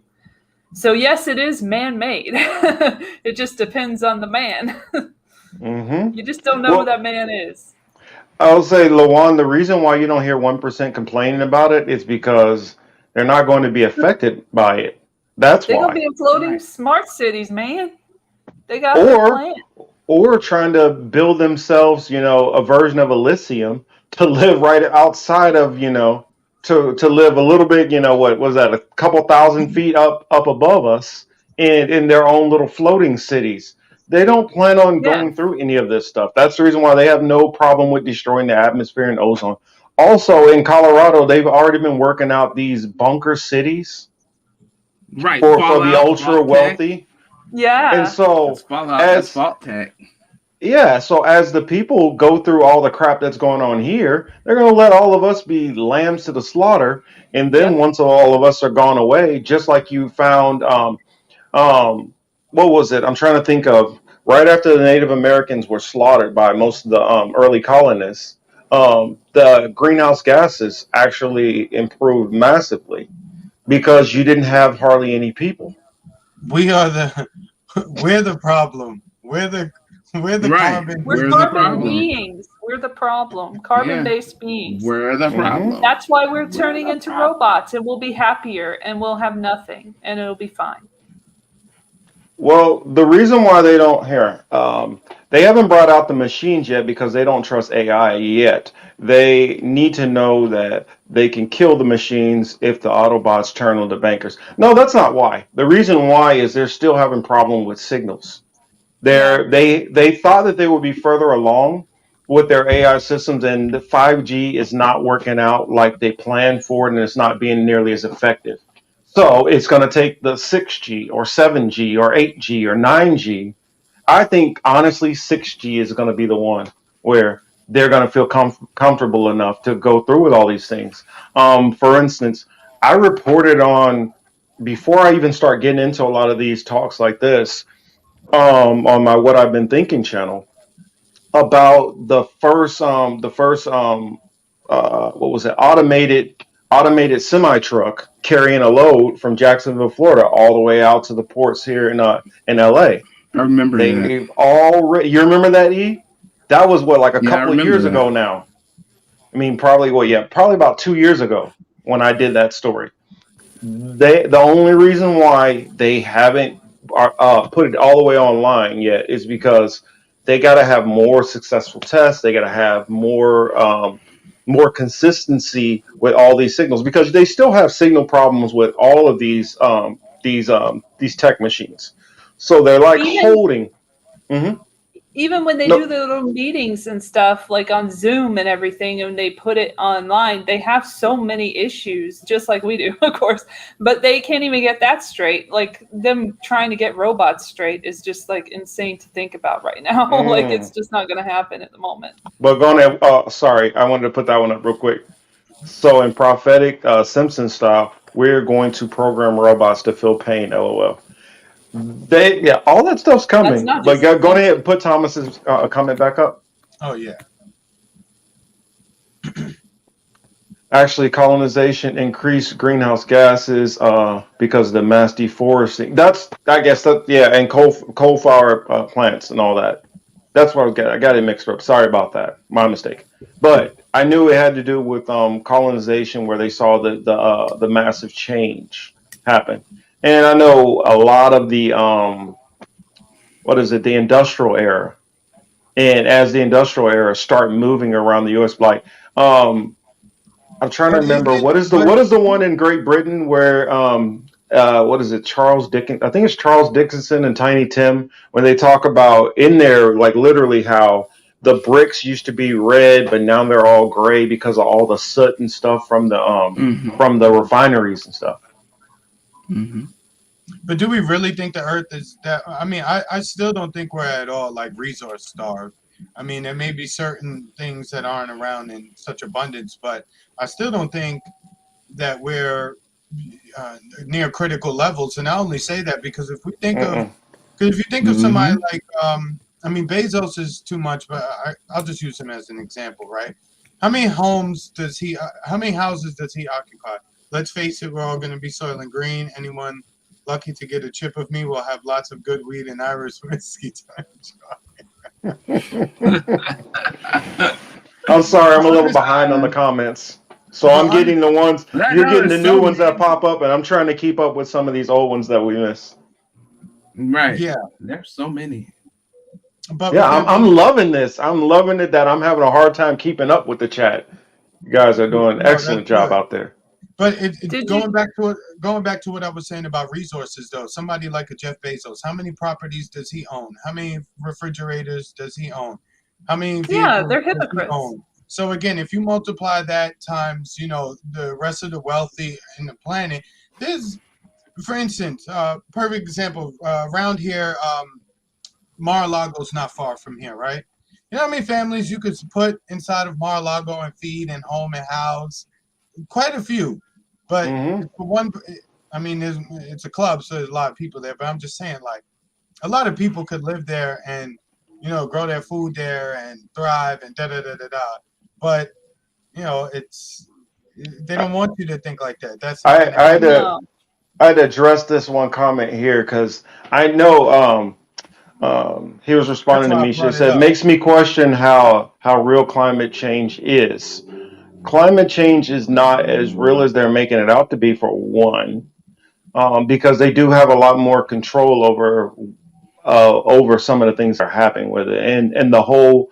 Well, if we get to a certain point, and it's irreversible. That's nonsense. That They've been they saying that for can. decades. Sorry. Yeah, they Go ahead. they could plant more trees, they can cut down the emissions, they could stop doing a lot of the shit that they're doing, and things would start naturally reversing. Yeah. So they know at what level when they start getting to that point where they need to actually pull back. What they're actually trying to do is push in different products which they want to use, in or they want us to use more or less. Says I'm not believing in conspiracy theory that they'll fly to Mars or something like that. They're not going to fly to Mars. I definitely don't believe Mars? that. No. That's But ridiculous. they do have the ability to say, you know what? We're going to go to the place, or we're going to commandeer the place which is having none of the effects and put you all in the places which are having all the effects. They do have that ability. They could easily say, you know what, all of a sudden, this property, just like, for instance, how beach property, they make it extremely high. They can easily do the same with those types of areas which aren't experiencing negative effects of climate change. I mean, you gotta remember, we're dealing with people which have some of these people have money that's never even been calculated. I mean, it's not even like real money. It's just they have the type of money where they could buy whole countries and still not even miss a beat. I mean, we're focusing too much on just like, oh well, this guy he has 1 billion or 2 billion. This ain't who Yeah. we're talking about. We're talking about people who they get Trillionaires. down and kiss the rings to. Mm-hmm. Yes. These are the people you never hear about. The people who cannot be audited. You got to remember, somebody actually owns the Fed. Somebody owns a lot of these major, Yep. industries which you never hear about, but you don't hear their names. But that's a real person. It's just not a conglomerate of like, 300,000 billionaires. It's a handful of people. Yep. Here And they goes. put out these mouthpieces for you to get upset about and want to take down, but that's just what they are, and puppets who just read from a script. That right there, here goes, says, I just know if climate change was really as bad as they claim, then all the world's nations would have stood up to the U.S. Bam! Mm-hmm. Shot If fired, the U.S. man is at down. fault. I mean, look, we're going to, the planet is a living thing. It goes through changes, right? I mean, Exactly. it warms They're up, it cools cataclysms. down, it gets hot, it gets cool, gets cold. I mean, again, if the media is hyping this shit up, then you, at this point in life, at this stage of 2021, if the media is putting something on the TV, on their channel, and they hyping that shit up, you gotta know there's something wrong with it. Like, you should really look at that thing like, yeah, that's not a man. I mean, that's not a woman. It's a man. What? For that price, I'm gonna turn back on the pink slime. No, when she brought up Soylent Green earlier, that's coming. Though all of these things that we see in the movie, that's the reason why, like, right now, on my other show, I've been doing a lot of researching and stuff because it's just talking about metaverse right now. But I am deeply, and one of these shows where maybe we might have a whole show just talking about predictive programming. I know there's ones that obviously stick out at, Minority Report, Demolition Man, ones like that obviously stick out. But there's some other ones that are playing out right in front of us, Soylent Green, that we don't factor in. There's a lot more that we need to look into. And it's And not we just looked movies either. It's TV. It's TV. Yes. It's Everything. Yeah. cartoons, commercials. It's the get media, 'em social young. media. Especially cartoons, because I started seeing Yeah, I some get shit 'em in some young. cartoons that I had no clue about. Good catch. Hmm. You're going hard in And everything that you cartoons see. and comic Go ahead. books. No, I'm saying that Yeah, comic books too. Yeah. it's crazy. The Since the propaganda in them, they really targeting the kids. And, people would just think it's only through like TikTok and, Instagram. But no, they really in the books and the video games as well. It's interesting to watch. I mean, just if you have children or access to children, just make sure you just drop a couple seeds on them every now and again, So as they grow, they start to just question things. Oh yeah. Before we get too deep, I forgot. I guess we talked about. Did we talk about? Well, I'll ask this. Do we all want to talk about Ahmad Arbery? I automatically feel like they're going to try to get these guys off. I'm gonna If talk they don't about get it. off, they're getting as Right. minimal time as possible. So I just wanted to at least broach the subject because I imagine that verdict will probably be coming out sometime early next week. They found some ugly actors for that one, right? The McMichaels, there's some ugly motherfuckers. Like, Mm-hmm. I'm like, I want to Ugly see. backwoods. That's what I'm saying. That look like their uncle is their dad. Hey, who knows? So I'm saying, Misha, I gotta ask the question because I'm just catching up on some of the comments. He said he watched a flat Earth movie. Level, is that the name of that movie? Because I need to check that out. Was that That's- the one of the Paul brothers, the other one, Logan Paul's film? Misha? I don't know. Yeah. I'm asking Misha. I think I read about him doing a flat Earth movie. So, see, flat Earth, I don't get mad about that because that just could be fun. Like, let's have a little fun, going back to the past and enjoying that little theory again. All the theories come back apparently, so it's always good to enjoy it and not get too into it. Well, I look at it like this. If you know that they're lying to us about this and that and all of these things, For sure. where does it stop? The level of how much we've been lied to. That's And there's my a lot of question. residue in movies and stuff of that kind of theory, and it could have some validity, and they put it out there as like, what? But it could be like, oh, okay. We don't know. Because Like, we just do don't know we well, at least I know, and I don't believe that they're lying about this part, the Van Allen belt. That they still have not said that they can get past the Van Allen belt. And just the whole Eric Dubé. Okay, I'll have to look that up. Never But heard of it. they still can't get past the Van Allen belt. And when I look at the pictures of what they say that they flew to the moon on, as somebody whose technical title was an ordnance mechanic, meaning mechanic in there, I know how some kind of mechanical things work. It just, a lot of it's just not passing the sniff test for me. So, it makes me wonder. I mean, you realize the whole NASA station has less computing power and technology than I have in this damn phone here. Yeah. So I Exactly. mean, So it many just questions. it's and then to tell me, oh well, yeah, we just destroyed all the technology. Huh, sure, What? Dan. You spent billions of dollars on this technology, then you just destroyed it all, and nobody can figure out how to rebuild the shit. Come on, man, you They gotta. probably, use that technology for their own, nefarious purposes, was what they probably did. I don't believe they had the technology. I think they're full of shit. That's what I think. If you guys want to know my full opinion, I don't believe they I don't went mean no damn where. I don't believe they went nowhere. I believe that all of that was filmed in a studio. I think they've dealt with extraterrestrials, is what I'm trying to say. I don't know where I got that from, but like, I think they've used some extraterrestrial technology for sure.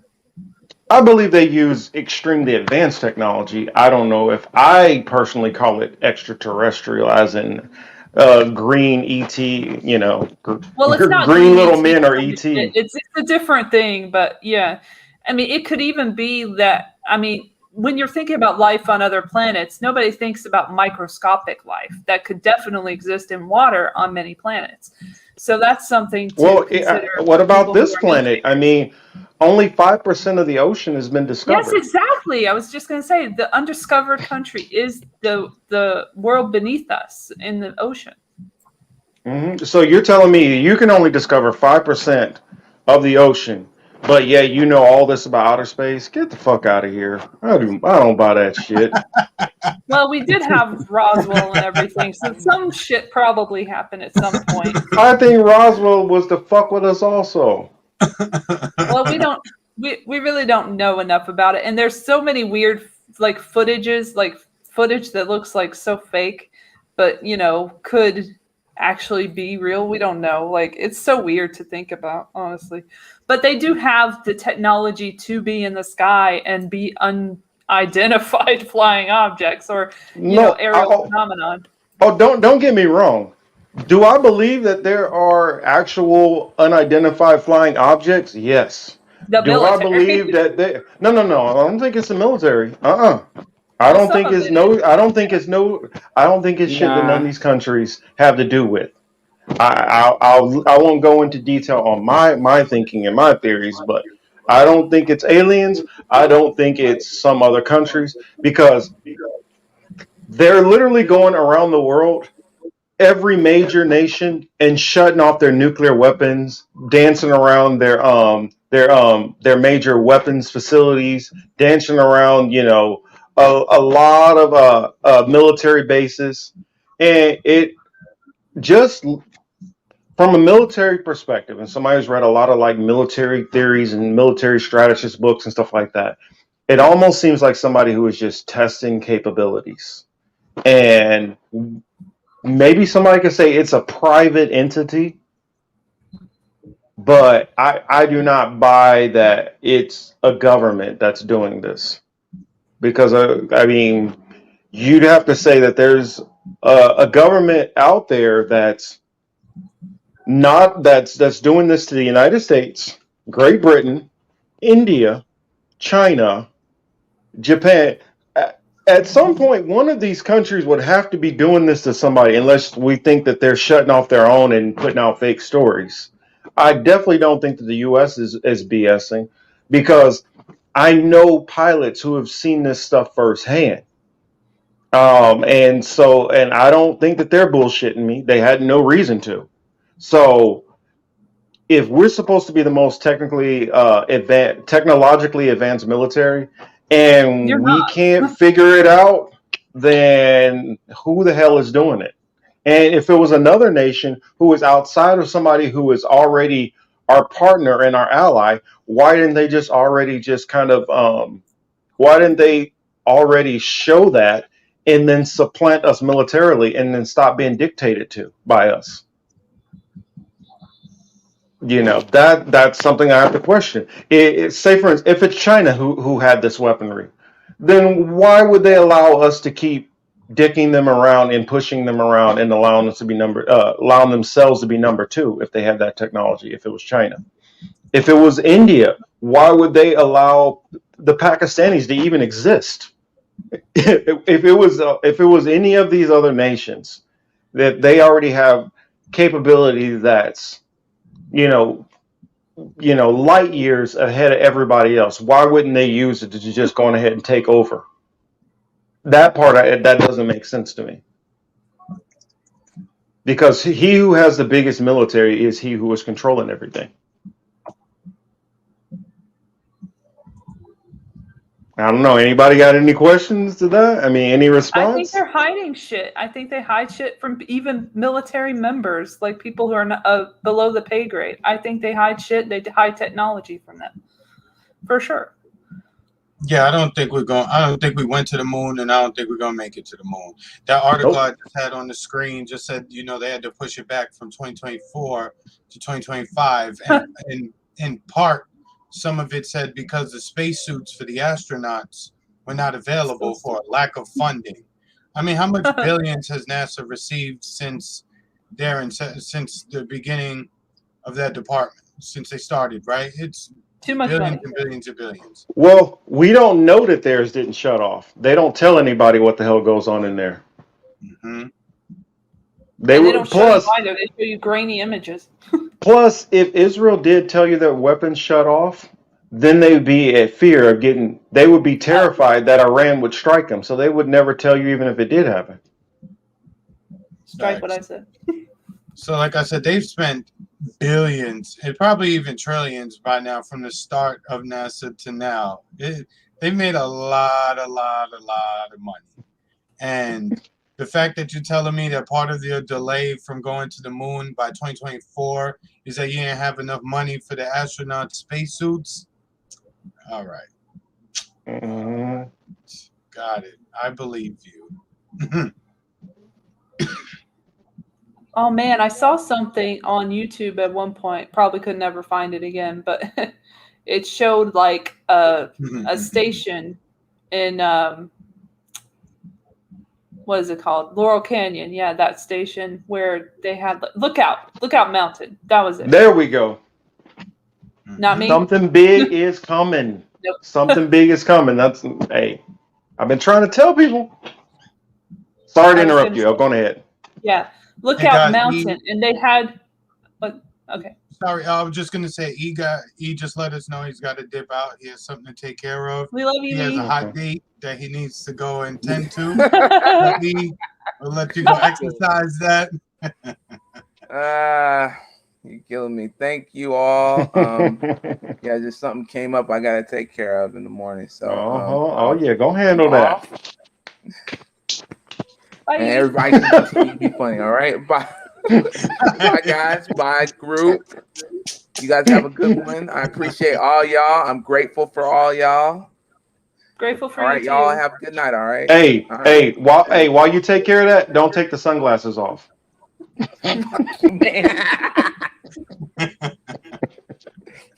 Night, guys. Night, brother. Okay. I had to get that one last joke in, of course. That was good. All right, I think I'm caught up now.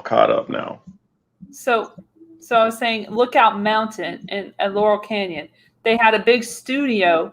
Oh, they had a big studio where they had like actors doing like a presentation for. It was like videos for the military.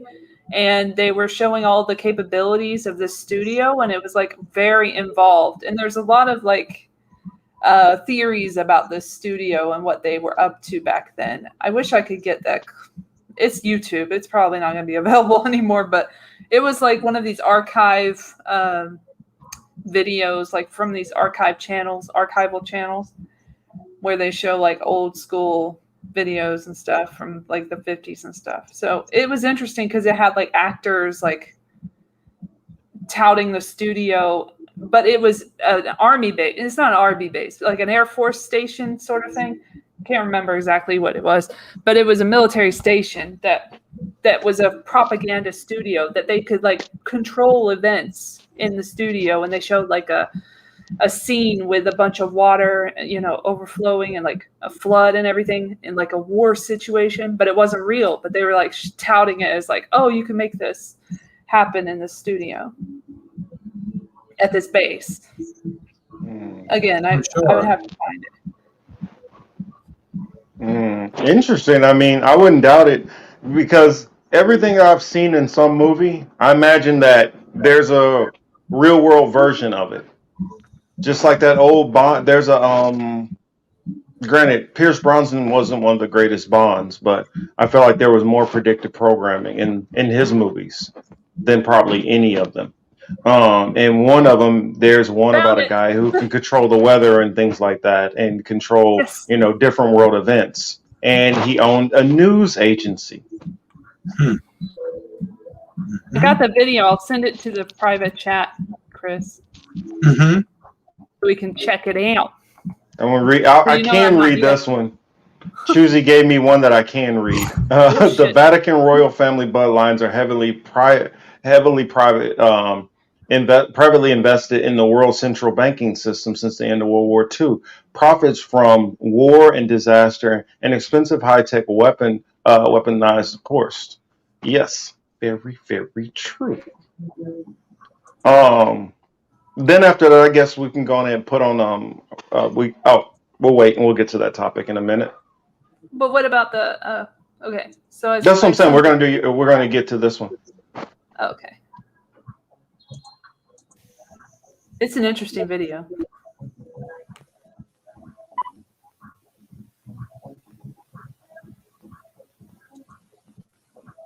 We can't watch all of it, so just go to like 2 minutes.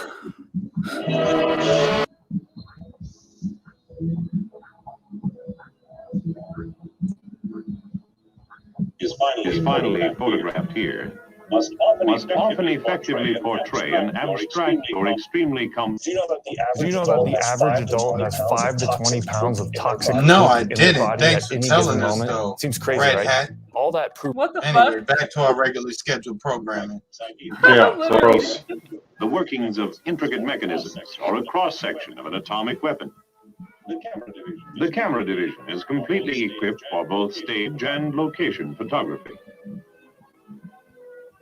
In just a moment, we'll see some clips from documentary coverage and the many productions that have passed through this laboratory. Laboratory operations require a high degree of skill and scientific control to process the many types of film handled here and exposed by not only our production unit, but others dispersed around the world.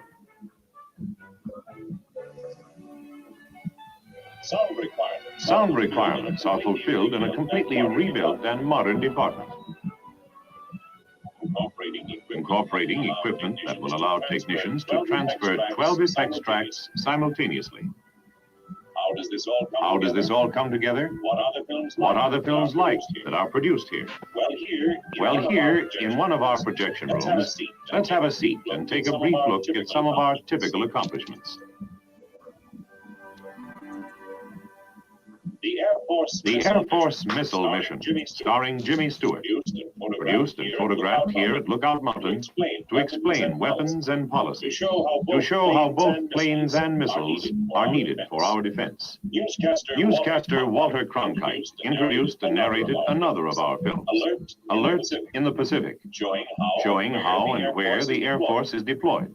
In a series of people-to-people films, we are also helping the East to meet the West. A film entitled Blood Brothers, produced to help explain Philippine culture to American servicemen, was introduced by Ambassador Romulo. All right, Elle, do Do we need to keep going much further? The local fire department produced the rain. No, you got the idea. It was a place where they did propaganda. They shot propaganda, and they had like actors involved and trying to do the little films and like promote it to the military and everything. Added up to a dramatic and interesting motion picture. But it's an interesting video, and you should put the link in the chat so everybody can watch it on their own, because it's pretty interesting. Oh, I see Kelly's comment. It says, anyone else hearing some weird type of ravey music in the background? I'm wondering if it's Chris or if it's me this time. Oh, it's probably me. They doing. I don't know. Here, let me open the door. Can you hear that? Hold on. No, it's probably me because they got the music playing tonight louder than normal. I don't know. It's been raining like crazy today, and they set up a stage on my block, and you know they got the music playing really, really loud. So it's probably what you guys are hearing. Okay, maybe it's not mine, because they got the music loud over here at my place now next door. They The party seems to have gotten a lot less interesting where I'm at outside, and the bitches aren't yelling and screaming anymore. So they're yelling out here. They're really screaming their heads off. Oh, they were here. Oh, they were. I'm sure we got some of it on here. That'd be funny. But these bitches were just going crazy. And I'm like, what kind of game are they watching? What are we watching right now that we're so excited at the moment? Damn. Chill. And then somebody was like constructing something in my building, in my hall, like across the way, like in my actual hallway where I live at 1 a.m. And I'm like, could you do that any other time? Do we have to be moving a couch and doing all this like drilling right now? I don't think we do. I saw Space, what's his name? Space Pioneer's comment. Says he's About the down with- UFO. Yeah. Which one? Yeah, I saw one. I was like, should I? Well, I mean, he said he's down with, or he or she, they. I mean, you know, you gotta get people shit correct these days. So, the Space Pioneer says they're down with weather manipulation, but you know, saying that we didn't go to the moon. They saying they don't necessarily agree with that. That's the comment right there. Says I'm down with weather manipulation, but saying we didn't go to the moon and such, I'm not on that train at all. I'm fairly certain that the Richie Riches are building a fully automated generation ship. You gotta. The problem is you're not skeptical enough. That's the problem. You still have more trust in these people than you need to. You got to realize these are not brilliant people. A lot of these people who run this shit, they're not. I'm sorry. I'm just going to be honest. They're not brilliant people. They're brilliant at conning and lying and deceiving. That's what they're good at. But they are not doing a lot of this shit that they're saying they're doing. And there have been mind control experiments that have helped them get a look inside our brains and how we work. That has helped them along the way.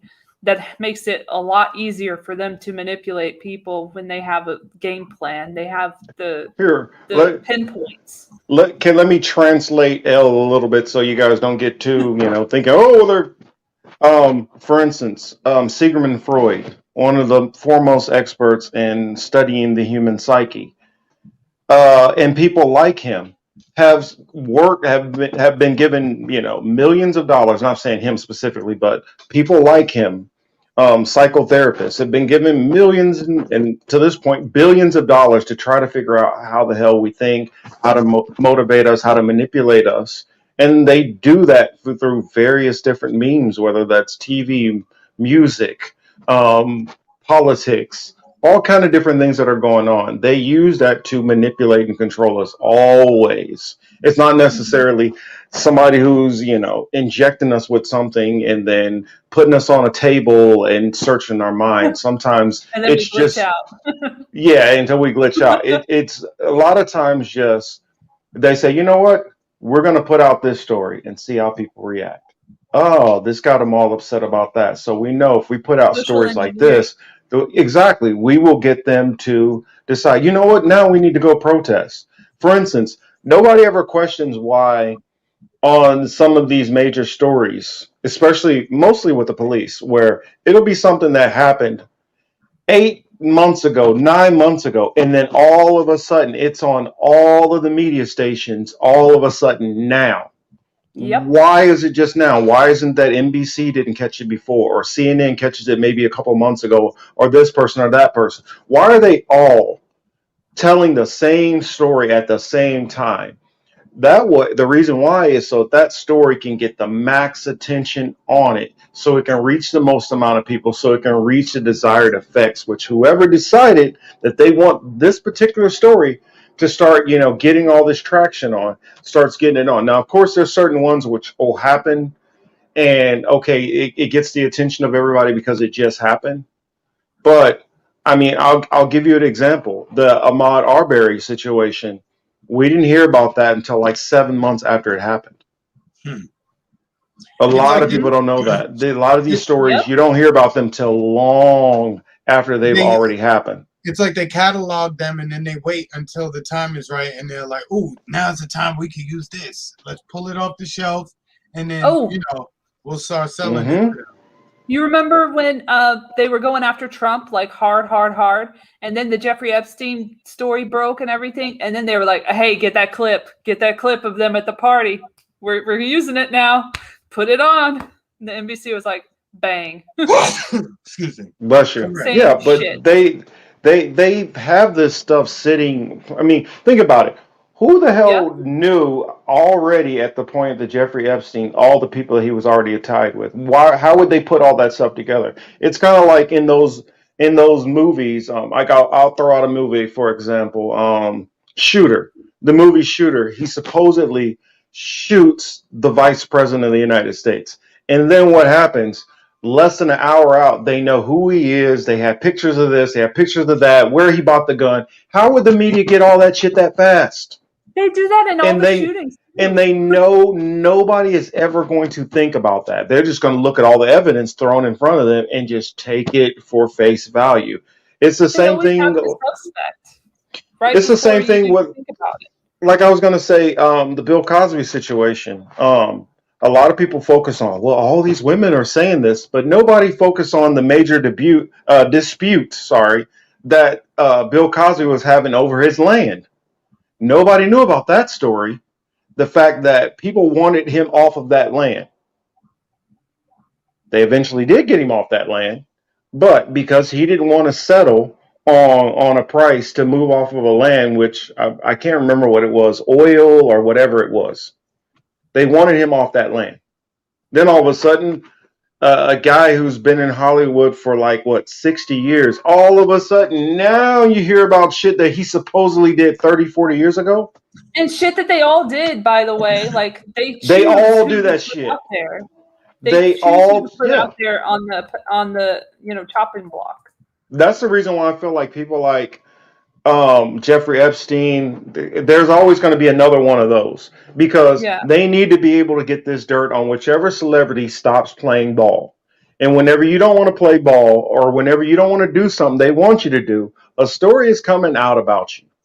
I mean, it's the reason why, like Martin Lawrence, all of a sudden they were saying that he lost his mind and he was going crazy running around in the streets of LA.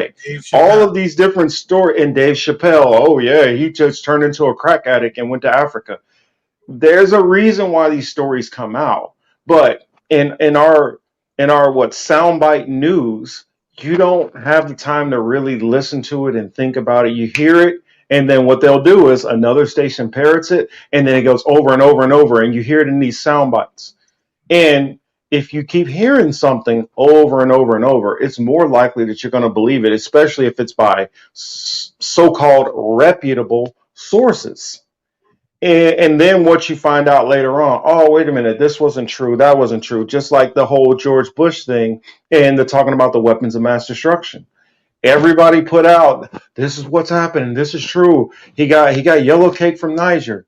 It reminds me of the Dave Chappelle one, but you know what I'm talking about, Chris. The yellow, they got yellow cake. But but that's the stuff which they do. It gets all put out. And then by the time they've already did what they wanted to do, then it starts coming out, oh, well, wait a minute, we didn't actually find anything. Or, oh, well, it turns out that this person, he speculated that this is what happened. He didn't really know for a fact. Then it slowly starts to kind of ravel itself apart. Just like the Steele dossier, which has come out. Now all these people are starting to go to jail. They're saying, oh, this is not true. That's not true. And that's how these things go. They put it out, Clintons will go run to with jail. it. The Clintons never go to jail. They will be fine. Because the Clintons are playing ball. Exactly. It's everybody who's playing ball who gets to keep their position. I see my boy Emmanuel Williams is in the building, socks and sandals. What's up, brother? And make sure you guys go and check out his channel. Hey, he talks about some uncomfortable topics, but it's some shit y'all need to hear. So, just putting it out there. What's up, man? Hey, Shadow Band. Wait a minute. Shadow Band is awake right now? What the hell is going on? What in the hell is going on? Shadow Band is up. Man, if I would have knew that, I would have sent him the link. You know, Shadow. Well, actually, this is what I'm gonna start doing for you, Polly. I'm gonna start just sending you the damn link anyway. That way, you can just pop in whenever, even if it's for like 5-10 minutes, because he has so many takes that you all need to hear, and it's a lot of information. Like I want to bring him in. I want to talk about more of this blockchain stuff. Want to have our boy Polly come in to Polly and Jack Sith. I want to have both of them on very, very soon. And we're going to talk really about this blockchain shit. And then we can get into more of the intricacies of the Build Back Better bill. So, I did want to say too, I don't know why it popped in my head. One of the saddest things we saw this week was the shooting of young Dolph. I don't know if you know who he is. Yeah, somebody put RIP in there. Yeah, what happened to dude, man? It's so messed up. By all accounts from looking on the outside, from the outside looking in, it appeared that homie was actually doing something good, and to lose his life like that shit sucks. So I did want to. That's how it always goes, though, man. It's always when these guys are not doing some shady shit when they get popped, like with the whole Nipsey Hussle thing. Mm-hmm. My condolences to you, brother. Condolences, Shadow. What happened to Shadow?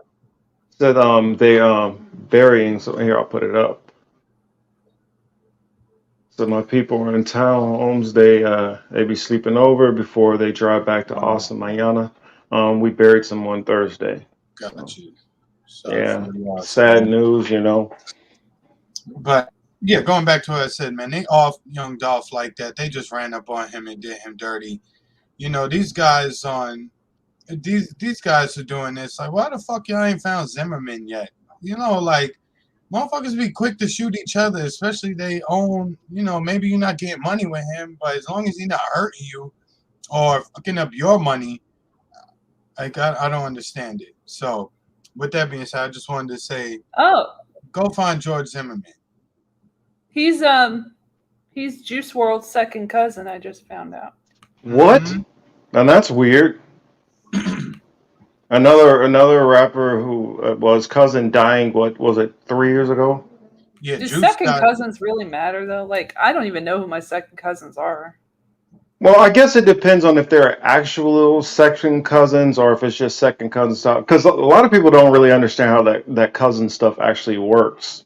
Because real cousins. Well, because you have like first cousin, then you have first cousin once removed, then you have first cousin twice removed, then you get the second cousin, second cousin once removed, and it gets kind of. And so some people might be saying it's their second cousin when it's actually like their first cousin once removed or first cousin second removed. So take it with a fucking a huge grain of salt because there's no reference there. So I don't know.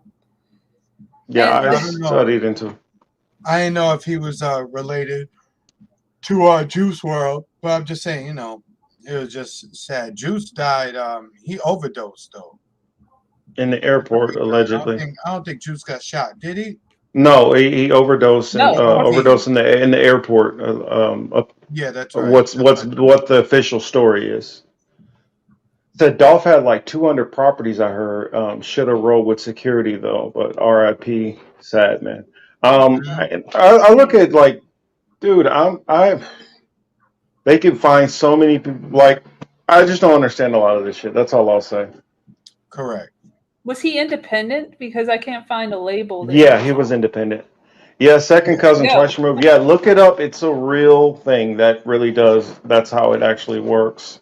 So a lot of times when some people, the cousin shit gets complicated. That's all I'll say.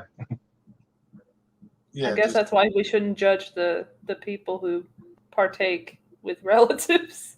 If they're like second cousins and second cousins once removed, I'm like, I don't know. I guess. If you know who you're dealing with. But if you know them, that's different. Exactly. If you don't know them, it's fine.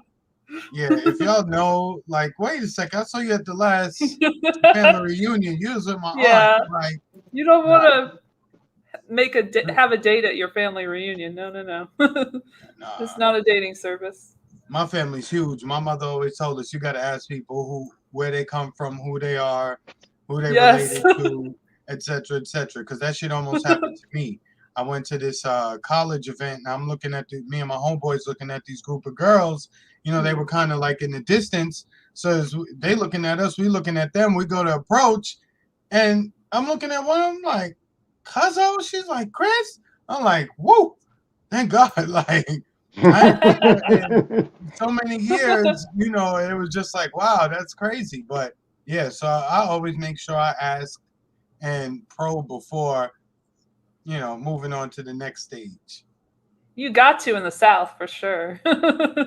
Yeah. When you have you got to everywhere these days, man. Anyone with a large family should just be careful.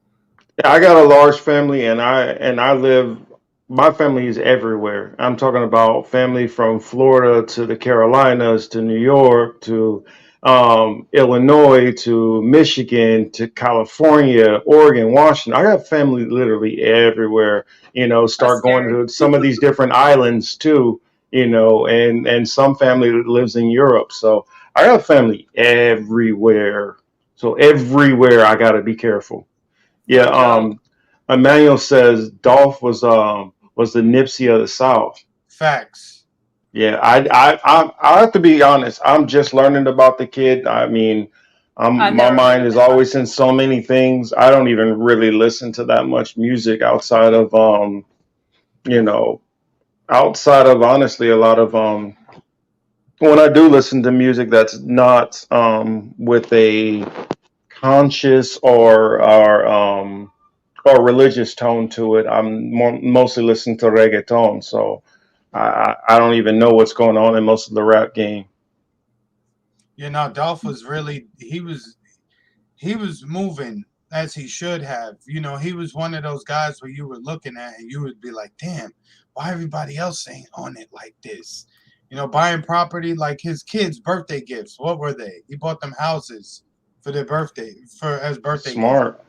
You know what I'm saying? Like he was investing money into the community where he was, but unfortunately, for these guys, when they make it out of the hood, you can't go back and live in the hood because the hood is going to kill you. We've seen it happen. Yes, too many times. Yeah. I mean, it's sad to say. People are like, oh, don't go selling out and go live. Shit, fuck y'all.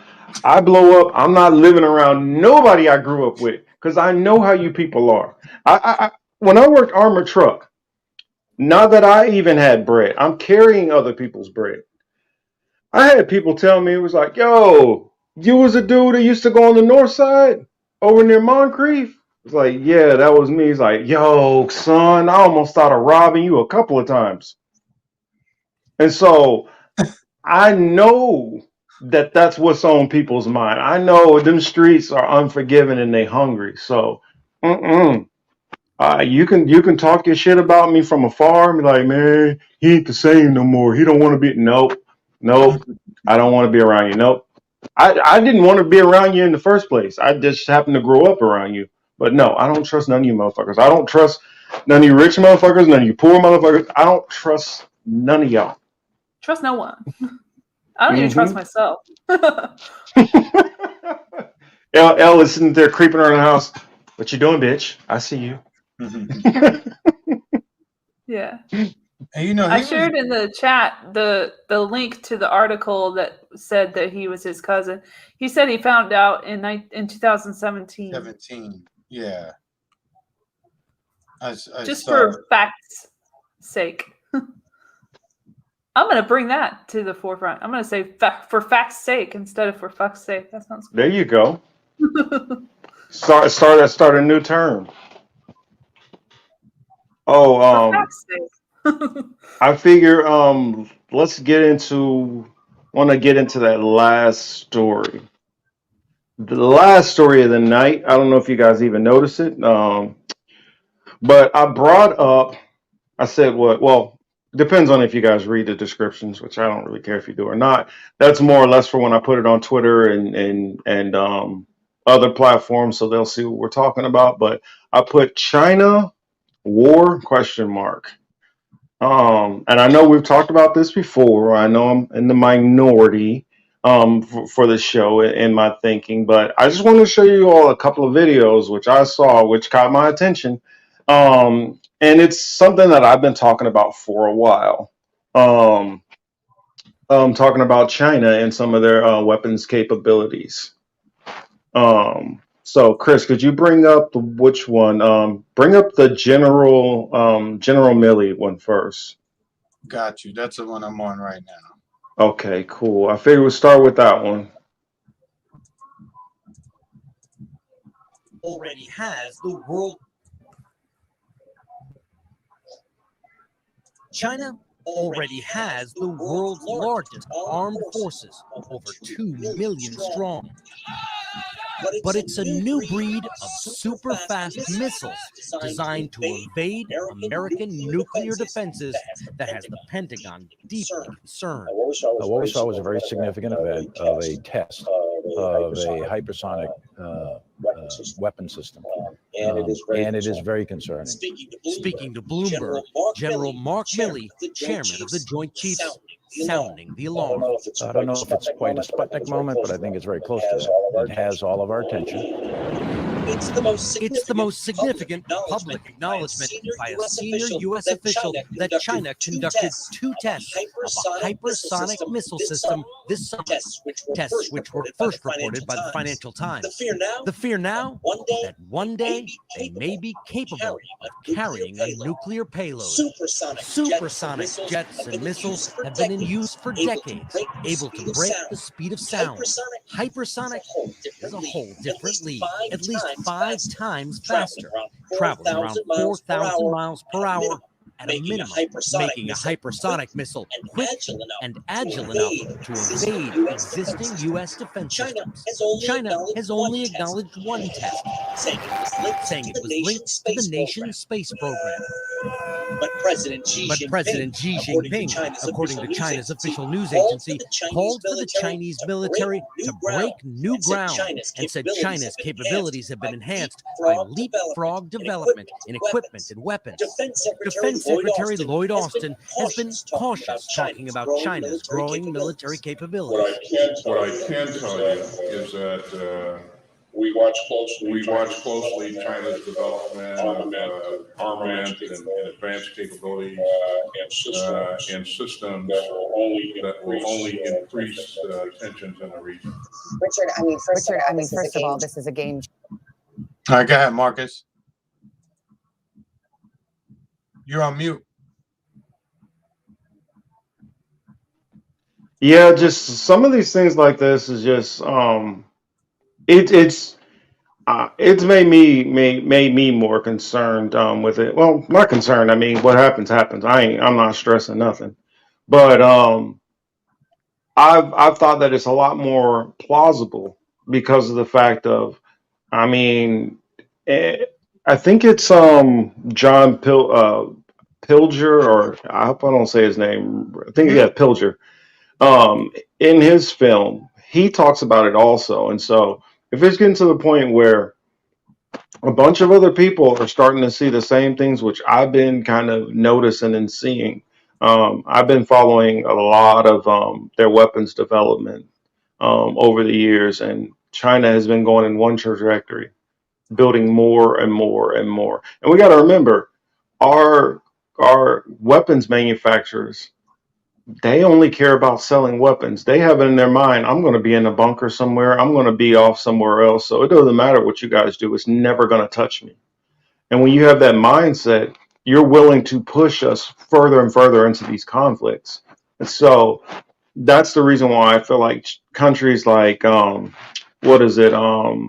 Australia, why they're feeling like maybe we need to do more of a push and be stronger and bolder, and pushing back against China and their push into Taiwan. And I just think that it's not something that we should be so comfortable with just thinking, oh, well, I mean, they need us. It's not going to happen. You know, they have too much to lose from it. that we got to get out of that thinking in my mindset. That's all I was going to say. Well, before I do want to play the other videos too, because the other one I only play just I guess to the 2-minute mark. For the other one, right? Yeah, from I think his name is Nakayam. Yeah. I'm pulling that one up right now. Yeah, I mean, and the reason why I wanted to play that one too, granted, they're kind of repeating the same thing.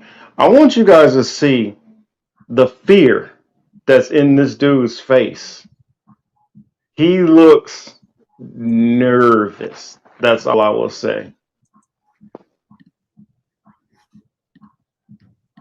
We want to give people some new insight into China's growing nuclear weapons program and fears it could launch a surprise attack against the United States. Our David Martin has learned this new information in an exclusive interview with the #2 general in the Joint Chiefs. Take a listen.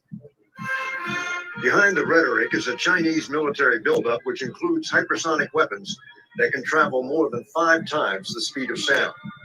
They tested one last summer that literally went around the world. That's a very significant capability that has the potential to change a lot of things. So we have to be very concerned about that. But again, Vice Chairman of the Joint Chiefs, General John Hyten, the #2 person in the U.S. military, described the test in an exclusive interview with CBS News. They launched a long-range missile. It went around the world, dropped off a hypersonic glide vehicle that glided all the way back to China. That impacted the target in China. Hit the target. Close enough. Combined with hundreds of new missile silos China is building, Hyten believes the Chinese are developing the capability to launch a surprise nuclear attack on the U.S. Why are they building all of this capability? They look like a first-use weapon.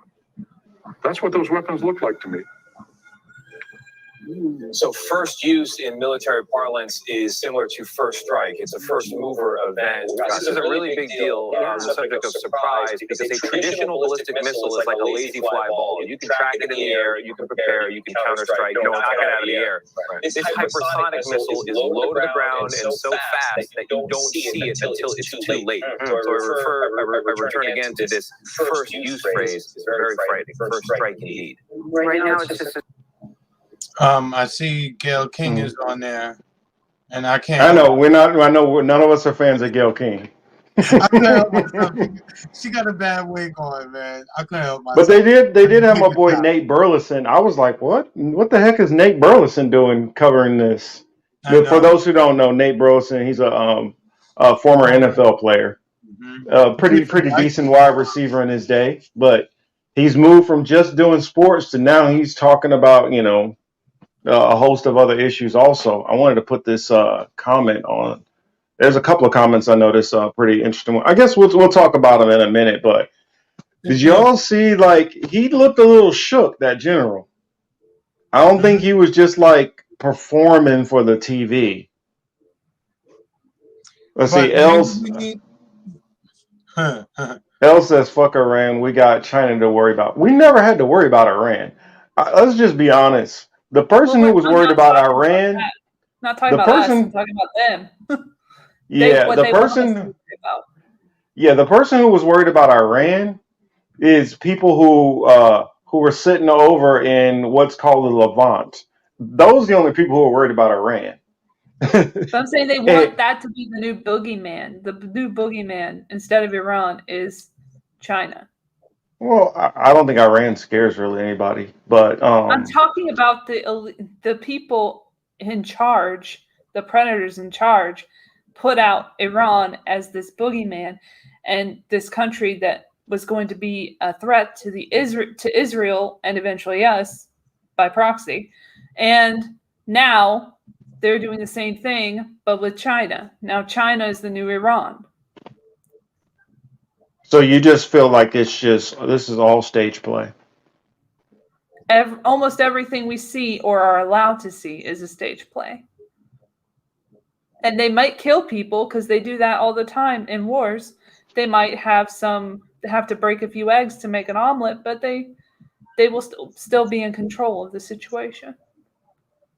Chris, what is your take? Do you believe that this is plausible, or are you with Elle that you think this is all just much ado about nothing?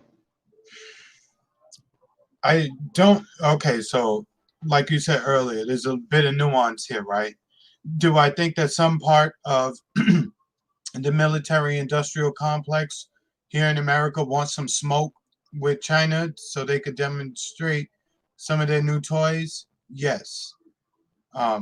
However, as I said before, I think the countries are too dependent upon each other to allow any large-scale type of event on either soil, right?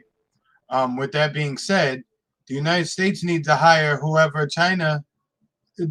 built China's weapon because they're not going to be able to do that. That's China doing that. That's all internal. I'm just laughing because China doesn't spend anywhere near as much money as we do on our military. So the fact that they've got something we don't, and we spend 100 trillion times the amount they do. No, we don't. Not anymore. You know, not anymore. You said China's been blowing us out the water on military spending. Really? Yes, really. That's why I'm like, y'all can just keep thinking it's nothing. These people are not spending all this fucking money for no damn reason. But let me ask you, like, I see Socks in the chat said China's a threat, right? They are a real threat. I mean, I think, yeah. No, let me ask though. But what are we afraid of China doing? Not you. What that video talked about. That's what. No. That's what we should be worried about. And I'm not talking about you guys personally, right? I'm saying, but as a country, what is the United States afraid of China doing? Besides passing them as the #1 economic country. I think that China's at the point where, because China's already doing business with Africa, China's already doing business with a whole bunch of other nations. They're not really worried. But here's the thing. They still have to deal with the U.S. trying to tell them what they can and cannot do. They're not worried about, oh yeah, well they could pass us up monetarily. But that's not enough if you still got to deal with somebody on your back trying to tell you what the hell that you can and cannot do. That is still a reality for China. They're still being dictated to by America. Mm-hmm. But I'm just trying to figure out what that means for us, because I think if China really wanted to screw us, they would just not ship anything else over here. I think they would have a much bigger effect on shutting down trade than they would launching a missile over here. No, they wouldn't. And I'll tell you the reason why. America still produces and ships things out to other nations. And as long as America is still there, then all they would do is just kick on the spigots of production here and start doing that and start doing their own thing. And it completely negates the little threat. They can bring all the corporations back, start building everything back up. Yeah, it would give a temporary hit to our economy, but that would be only temporary. And then what that would do to them economically is then eventually that they will become null and void by using that threat. But if we are no longer on the board, everybody has to go through China. That's a lot to gain. Oh, so when do we see this? Like, when does this? And again, I'm not asking to be an asshole. Like, I'm just really for people who wouldn't believe or don't believe or won't even consider it, right? So when do we see this? At what point? Well, after they've decided to move into taking over the strategic lands that they want to take over. That's when we'll see it, when we start seeing them going into Taiwan fully and taking it all the way over. And the thing about it is you can't look at it as a one-sided kind of one faceted type of effect. It is they're doing their end, and you have Russia who's on the other side who are working their angles also. So it's a multifaceted attack, and it's not just Russia and China. You're going to have North Korea involved. You're going to have Iran involved. You're going to have more than just these two nations. It's about trying to. It's kind of like when you're going against the major mob boss. And I know I used this analogy before. You don't just go at it by yourself. You get as many people as you can to knock the king off his throne. And once you get everybody lined up, it's kind of like when you're going to do a coup. You figure out, okay, I'm going to be the president. You're going to be the vice president. Okay, you're going to take. So you're already game planning for what's going to be lost from the king not being there, so that now you can fill right into the role and supply whatever is missing all of a sudden. That's how those things work. It wouldn't just be okay, we'll just bomb them out and then we'll let the chips fall where they may and figure it out. They're already game planning what the next move is. And once they get to the point of the military strike, then they've already worked out the other stuff beforehand. That would just be the final end to those puzzle pieces. All right. I mean, look, I don't disagree. I see Socks in the chat also said it's about global supremacy, and I think he made exactly.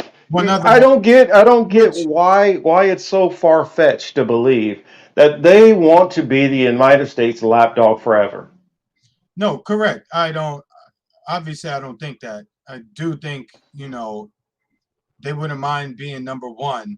I just think I'm watching. It's kind of like. I mean, Ninja Medic here has been literally like telling you guys in the chat some of the stuff that China's been doing. They've already been going into India. They're already pushing out. They're already militarily moving into places. They're not just doing this shit for no reason. I mean, they're not. I mean, I think that's just nonsensical that they're literally spending trillions of dollars on their military and using their military to move into all these countries just for some psyop. Marcus, read this. China and India each have 50 million extra men with no rifles, no women. Let them fight until we have at least 50. Now, oh goodness. Look, man, I'm into dark humor sometimes. You know what I'm saying? Oh yeah, it's nothing wrong with a little humor, especially on something that's so such a. I guarantee you, did anybody in Japan think that they were going to have a nuke dropped on them? No, they didn't. None of them thought that shit was coming. Have anybody heard of Bikini Lagoon? Because that one video. In fact, Chris, do you have that one? You pulled that one up, the one you sent me earlier, because I watched some of it. Which one, the Pilger one? The Pilger. Okay. Just play like the first 6 minutes of it. Yeah, I got it. Elle, I think Elle said she has to roll out too. Okay, all right. Well, you have a good and safe night, Elle, and thank you for joining us tonight, as always. We appreciate you.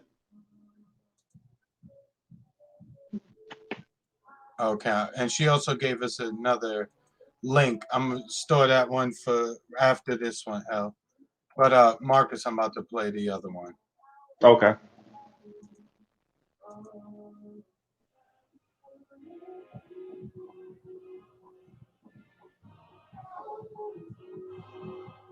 There's no sound yet, right? I can kind of hear it. I don't hear anything. Oh, there we go. I hear it.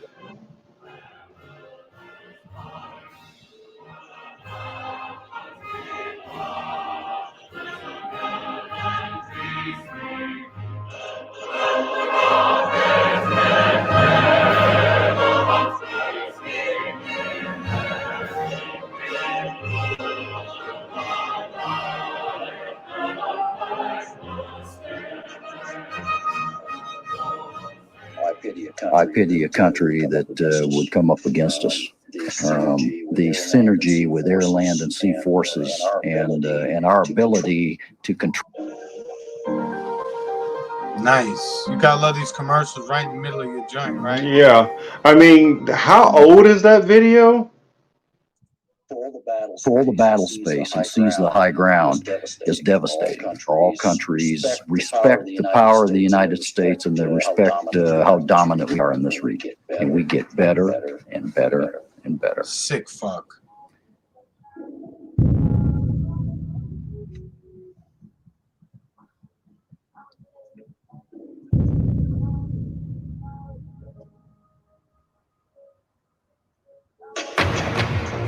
Tonight at 10, a rare glimpse of China's ambitious expansion in one of the world's most contested regions. We report from the South China Sea, where the Chinese are warning off anyone who comes too close to their building program. We continue our look this morning at what China does not want you to see. The United States says the superpower is reclaiming land in the South China Sea. The fact that we're dealing with a situation right now where the U.S. has to be much more aggressive in dealing with the Chinese government. CNN has learned that the U.S. Navy is about to send a destroyer there.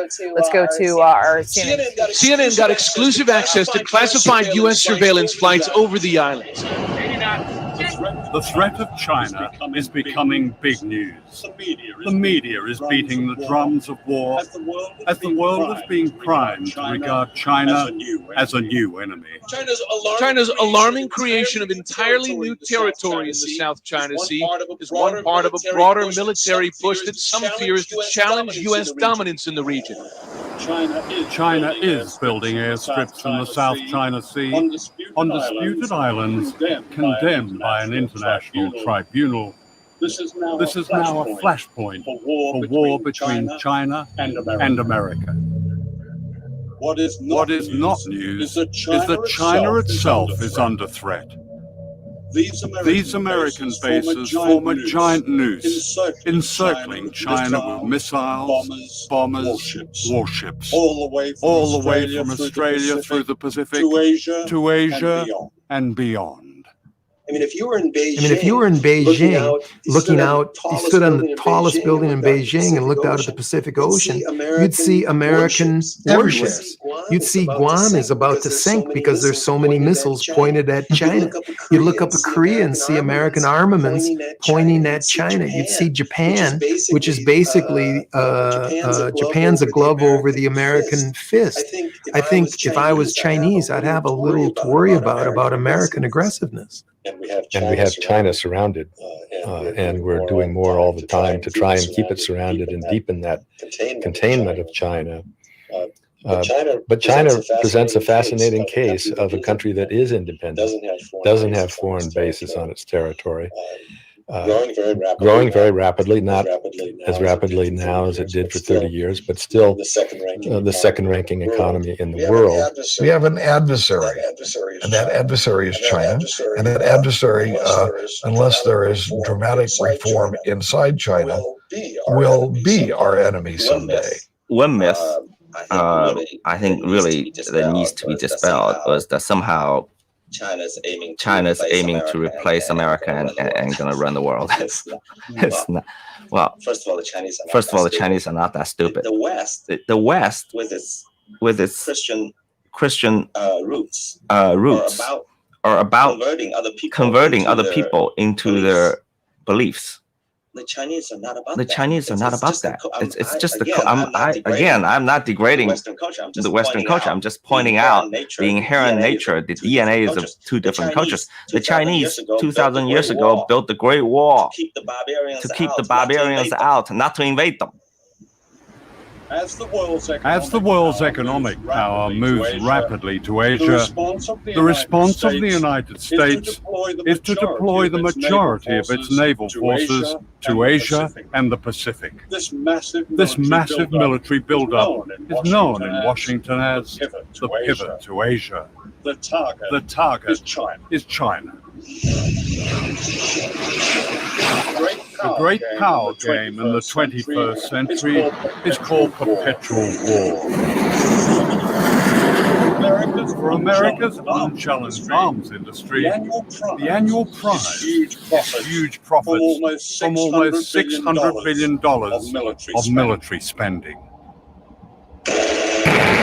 Once an imaginary weapon on Star Wars, the electromagnetic gun is now reality. You're sitting there thinking about these next generation and futuristic ideas, and we've got scientists who have designed these, and it's coming to life. And the smartest weapons need enemies.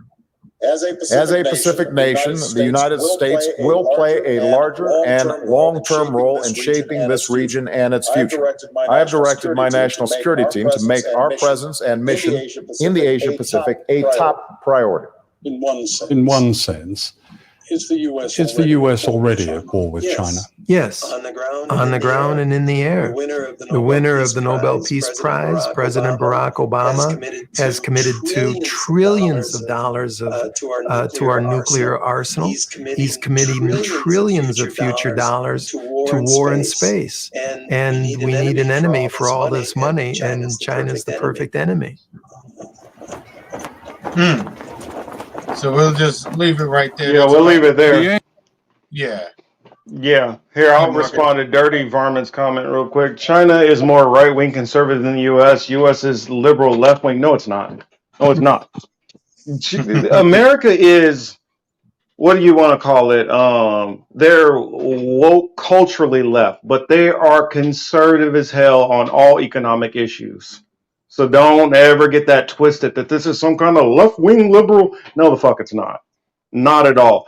America has no problem with homeless people out in the streets. They have no problem, they have no problem with you being kicked out of your homes, all that. If they really were liberal like that, then they wouldn't be letting all this shit going on.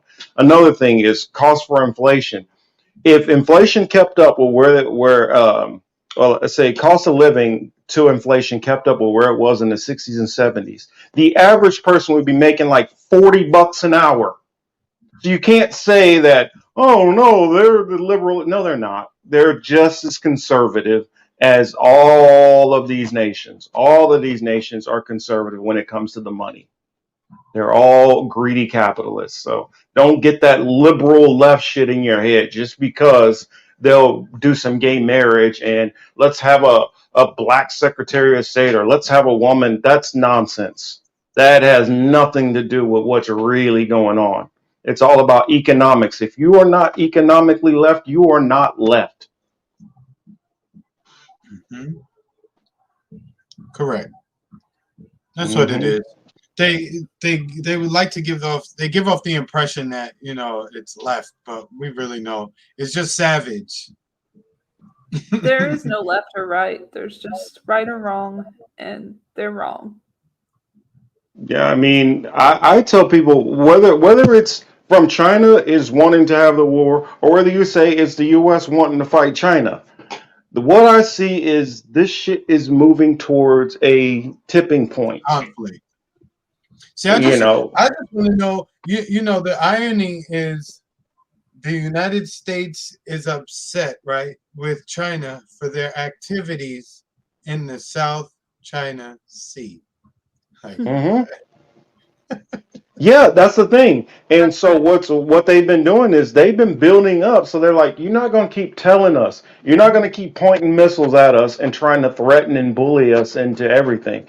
Everybody thinks that, oh, well, it's just that, China they're doing business with us. No, their arms are being twisted in a lot of ways, and that's not being shown out because the media hides that shit. And then they always put it on, well, China is this communist, authoritarian, blah, blah, blah bullshit. Nobody is doing anything worse than what the fucking United States is doing. But the only difference is the United States can frame the optics of what they're doing better.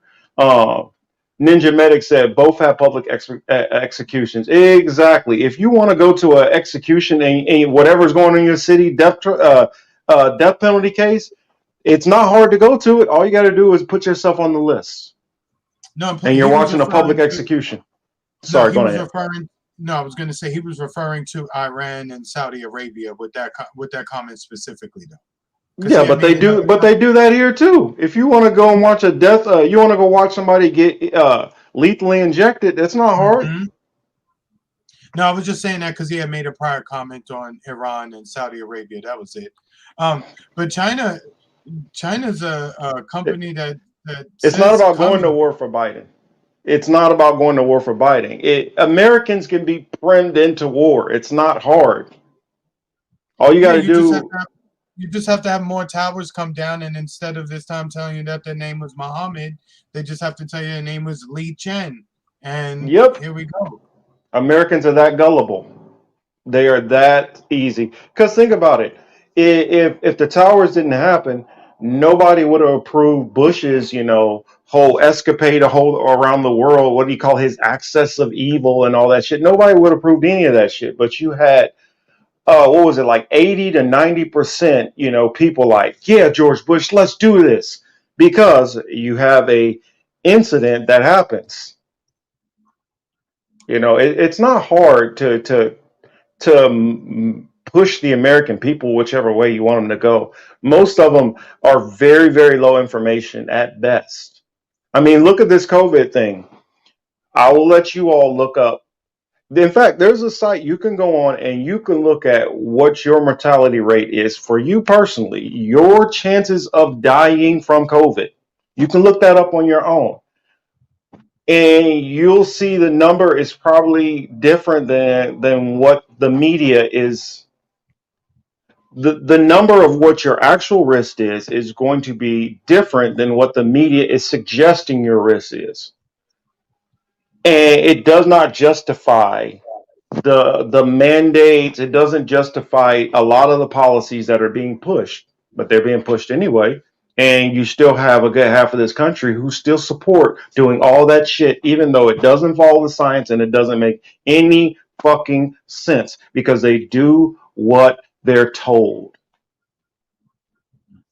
Once you make it political and you say, well, this is a blue issue, this is a red issue, then you already got half the country with you already. And then if you frame it the right way, you can get to about a good 60%. Then once you've done that, boom, bang, you're approved. Mm-hmm. And it's too late. Then ain't no pulling. Ain't no pulling back. Ain't no pulling out. That's the question. That's the question. I wonder what'll cause this one. That is the question. I missed it. That's what she said. Sorry. So upset that I missed it. China is going to attack us first, aren't they? No, I do not believe they are. Well, it's going to have to. I believe we might be attacked first. We might be attacked first, but I don't believe it's going to be China doing it.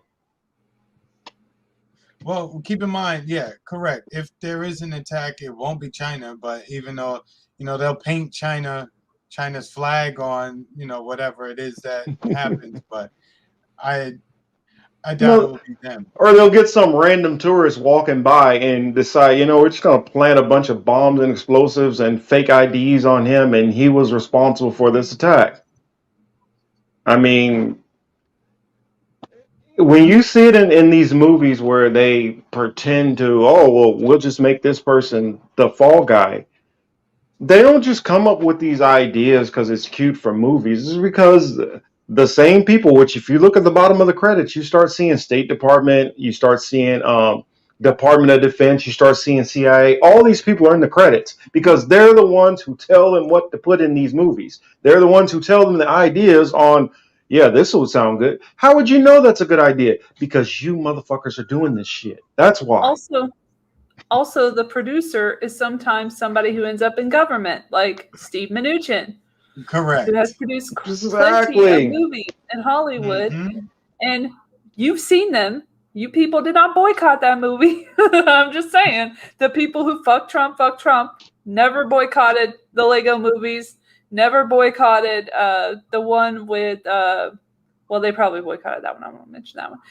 The other ones, it's such hypocrisy. Like saying you don't want government to be like in the entertainment business, but then you go and watch their movies. It's so funny. And you don't realize that government is already in the entertainment business. Hawaii about to be Chinese territory along with Australia. Doubtful. I'm just saying, man. And here's the thing. Oh, go on in, Chris. I would say by the end of this madness, Hawaii might be like, yo, China, come help us. They put their flag up on their own, like, yo, we got it. Hawaii is so fucking weak. Well, think about it. We took Hawaii in the first damn place. They wanted to be their own sovereign nation. Own their mistakes. Please don't own the government's actions. The nation of America. The nation of America took Hawaii and the Philippines and a lot of other nations and told them, you're America now. They didn't want to be. And I think that's lost on some people, that these places did not even want to be a part of the U.S. You know. What do you think the tax money is for, unknown space pioneer? It's for the wars. It's for funding people getting bombed overseas, so that you don't have to see where your money is going. But you know that's where it's going.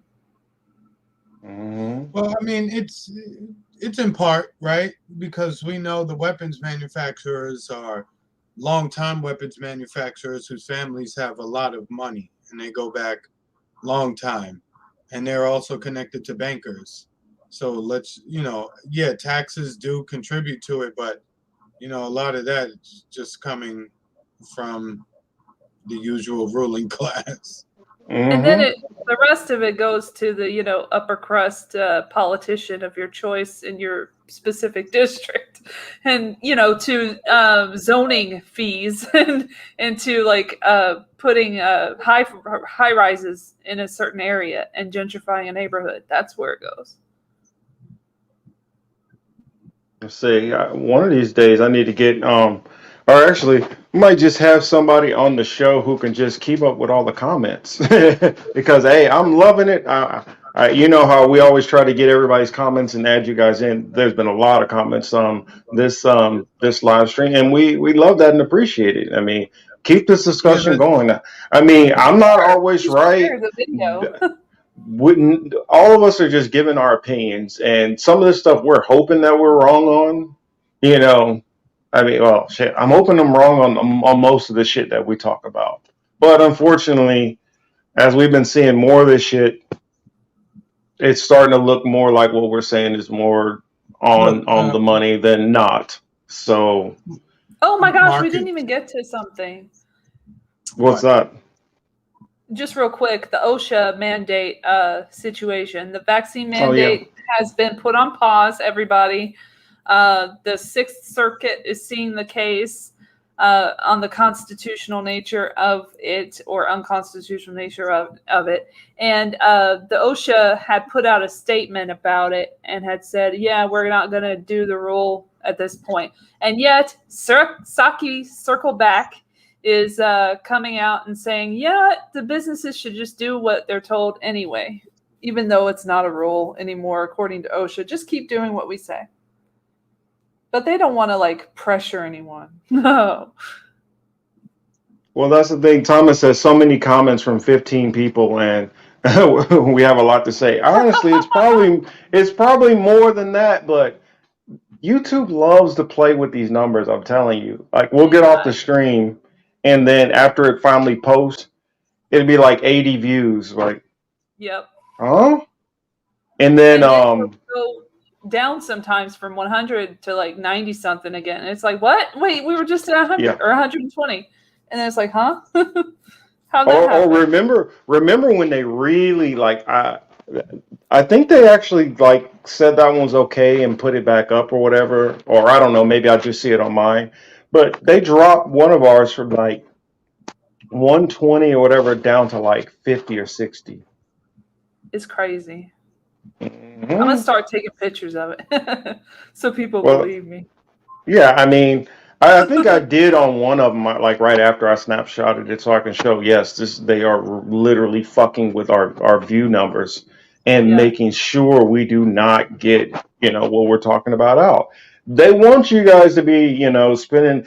What we need to do is we just need to go yell at AOC some more, and then Mitch McConnell, Cocaine Mitch. They want you guys talking about that shit and thinking that, if you just get a couple of politicians, the right politicians in the office and get a couple of politicians out of office, yay, it's all fixed. No, it's not. No, it's not. And so we get you all, and it's not even like we're all we're doing is getting, people to look at things in a different way. That's all we're doing, or sometimes bringing up some stories which nobody else is talking about.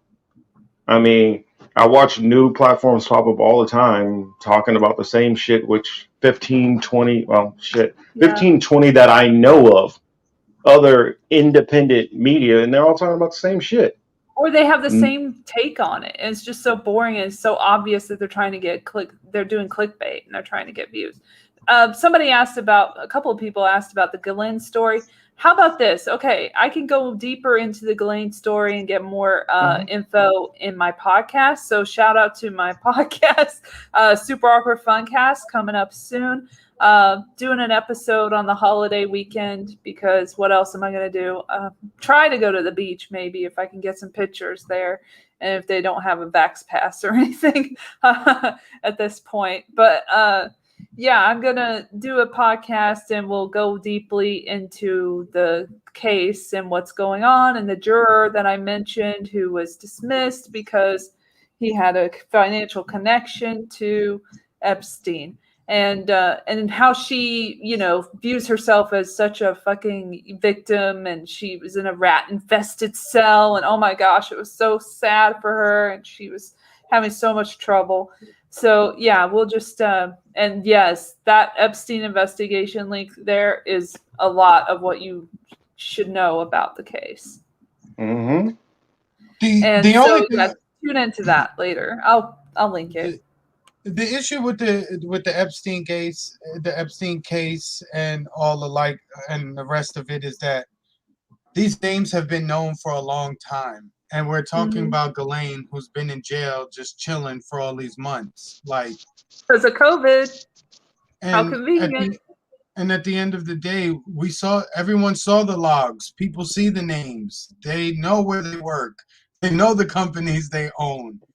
No one has gone after Wexner. He's there chilling. He's really. They're not going to touch Wexner. They're not touching him. And he's one of the main guys. Like, so, again, we could talk about the workers, but the bosses are still there, And I'll go into that as well.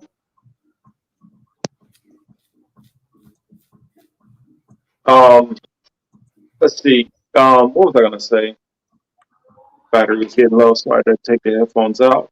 But it sounds like all of a sudden my audio sounds good. Now I can hear Elle perfectly fine, hear Chris perfectly fine, but I couldn't hear you guys hardly at all earlier. Did Bill Gates hit it? That was George Clooney hit it, but I don't know about Bill Gates. Go on. well, and another thing that I'll just throw this last little tidbit about Ghislane Maxwell. You got to remember who she's tied with. I don't see anybody really. We'll go into that. That's what I'm saying. I'll leave that. I don't want to spoil nothing for her show. Hey, you come on the podcast again, and we can talk about it real deep. Well, let me know what day you plan on doing that, because how the weekend also. Hey, you guys might see me over on Elle's podcast, or hear me on Elle's podcast. You don't care about Thanksgiving like I don't care about it, right? I don't celebrate any of these man-made holidays. Me neither, yeah. More because of the tradition of it. I don't even celebrate my own birthday. So exactly. So yeah, we could even do it Thursday. I don't even fucking care. It's just a day to me. I say the only thing is I always gotta make sure I seek permission with the boss. She'll let me know what I can do and can't do. I'm just playing. I know she's probably gonna watch this later and be like, "Don't be talking about that. Don't be making me like I'm mean." But I always got to make sure clarify with her. Got to spend some time with the missus. I know if they don't get what they want, then it becomes. I know nothing of what you speak. Well, because you're free. There are no strings attached to me. I know. I think they got that line from a song, which was really good, from Blood, Sweat, and Tears. I don't know if you know that song. but I was listening to it. I know it's attached to a song, but I don't remember. But the writer of the song was prominent, and she was just a really cool writer. And the song is about like living and then dying and just being aware of that, of how that's going to happen, and living as much as you can before you die, and just without any strings, without any attachments. Mm-hmm. It's a very good song. Let me see if I can find. I already forgot the name of it. What is that? I don't know. I don't mess with any of that. I don't do any pagan holidays, period. Fuck that. Mark's here like 3 hours, so I think we're about good. Because if we keep going, we're gonna keep going. So yeah, we'll keep going. It's called "And When I Die." That's all. Thank you. Marion, don't get carried away. Don't get carried away, Marion. Mm-hmm. Well, Cheek sarcasm. I know you only said that because she probably ain't there with you right now, but yeah. Mm-hmm. Exactly. Laura Nyro was the writer of the song. Mm-hmm. The lyricist. And I guess Jerry is no longer upset with us, so hopefully the hatch is definitely buried and we're all good. So welcome back.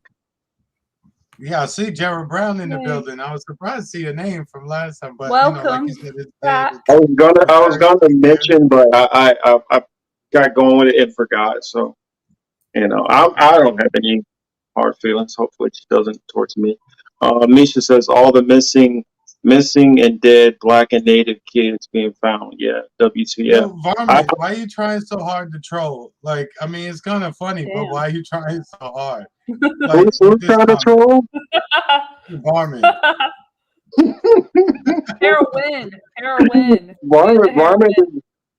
Varmint honestly kind of reminds me of Prop. You know, about propaganda. For those who don't know, Prop is the one who's like literally created a new nickname that half the people start calling me now. And so,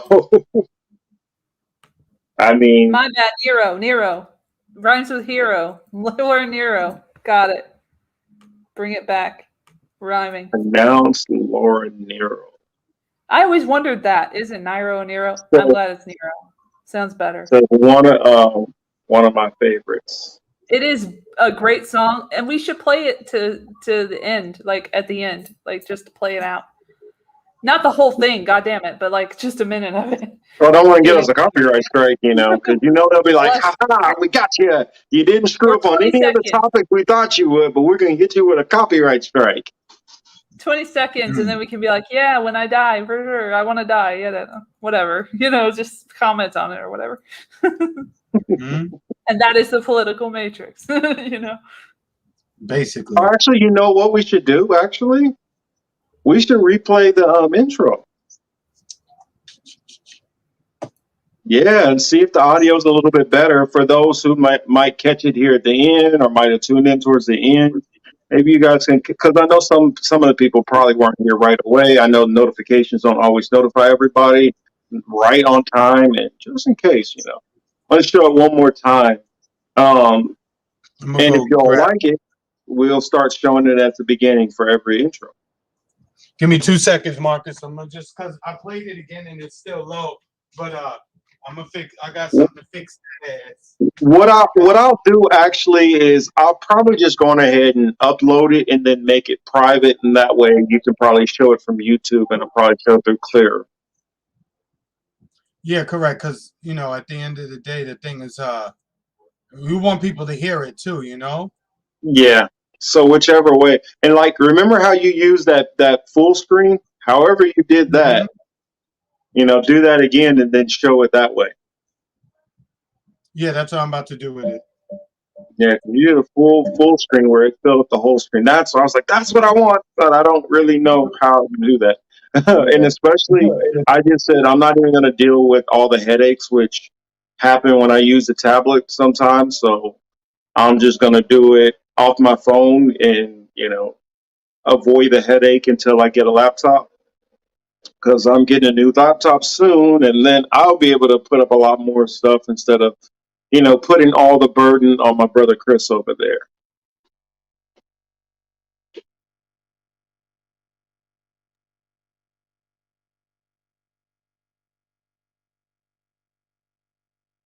How's the All right, do that one? I'm about to See if you can do that one intro. How you whatever you did to make it big down the options.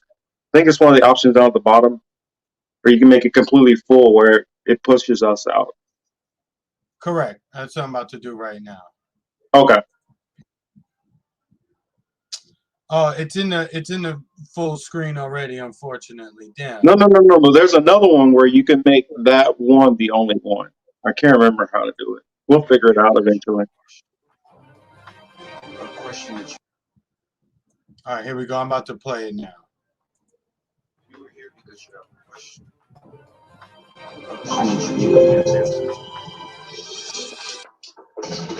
Thanks for joining Modern Free Range. We see it.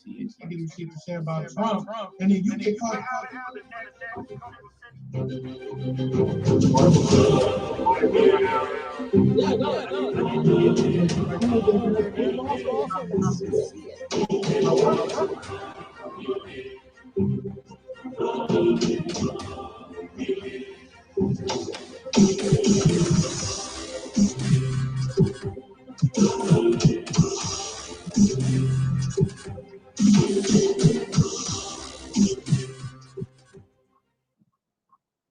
Yeah, I guess I'll have to upload it that way because from my point, it was a little bit skippy, so they might not have saw it all completely in full detail. So I don't know. I'll see. We'll see. I think Variant said maybe I need to go back to the drawing board a little on it. So I don't know. We'll see. Wait, what she say? I think you should tweak the very end. Oh, I thought she was saying twerk. I'm like, come on, yo. That's what I thought at first. I was like, hold on. Yeah, I was like, nah, we not. I was doing like, that. that's in that church dancing video. Yeah, like hold on, that's Circle back. violation. Yeah. But I was gonna say, I guess that's my thing to put out. Look for me and Jalen Talk of the Ages on the What We've Been Thinking channel tomorrow. We're gonna do our part 2 of Metaverse and film. And that one we're gonna be talking about a couple of movies we didn't get to. We're gonna be talking about some that we didn't mention. We're gonna be talking about some of the influences in video games and in TV shows also. So some more stuff there. We're also going to have Chris coming on the show sometime next week. So look out for that. Chris is going to be we're going to be going into some woke culture stuff going on with Disney and the whole MCU. So that's the whole show is going to be all MCU, all woke comedy, woke comic drama. Wow, that's kind of a tongue twister. Wakanda. Wakanda. Oh, we're definitely going to talk about that and some of the issues going on there. Welcome to Wakanda. They trying to kill that girl on there, but like I said, we'll talk about that another time. But they really trying to kill Letitia Wright, all because she shared a couple posts on the gram that was anti-COVID narrative, and they trying to kill her for it. Yeah, they're trying to. But here's the thing about it. Never mind. I'll talk to Chris and Elle about this off camera because I don't want to get us in more trouble. So I'll say this off camera. I don't want to say that part. But it's some issues with the whole Wakanda Black Panther franchise going on that we will talk about off camera. Nobody's ever used Wakanda before. Did I just coin that? Yes, you did. Sheesh. I'll make people pay the next time I come up with something. Hey, you need to start copywriting this stuff. You remember what the Joker, Heath Ledger, is like, what was his line? If you're good at something, you never do it for free. So, hey, if you're good at something, don't do it for free. Got your freebie, people. But make sure you tune in for Elle's. And I'm pretty sure she'll give it. Well, she'll tweet it out I'll retweet it and let you guys know when it's coming up. And you said what, Thursday? It'll probably be. Yeah, Thursday's good for me. Mm-hmm. Nothing doing. Make sure don't want to go everybody. anywhere on that day. It's going to be horrible. So Yeah, keep your eyes. The only problem with that is since everybody might be busy, or it might be a good day to record it and then put it up we could another record it day. and then put it up on Friday on Black Friday. We dirty vermin. And oh yeah, shout outs to all of the new people that I've saw in here today. Dirty vermin, unknown space pioneer. I believe we saw you before, but thank you for coming back. What was that? Because I love that one name before. What was it? Ninja or something? Just dropping a lot of good comments in there. Oh dear, dirty. Scroll back up to find you real quick. Ninja Medic. Yes. So thank you everybody who's dropped in.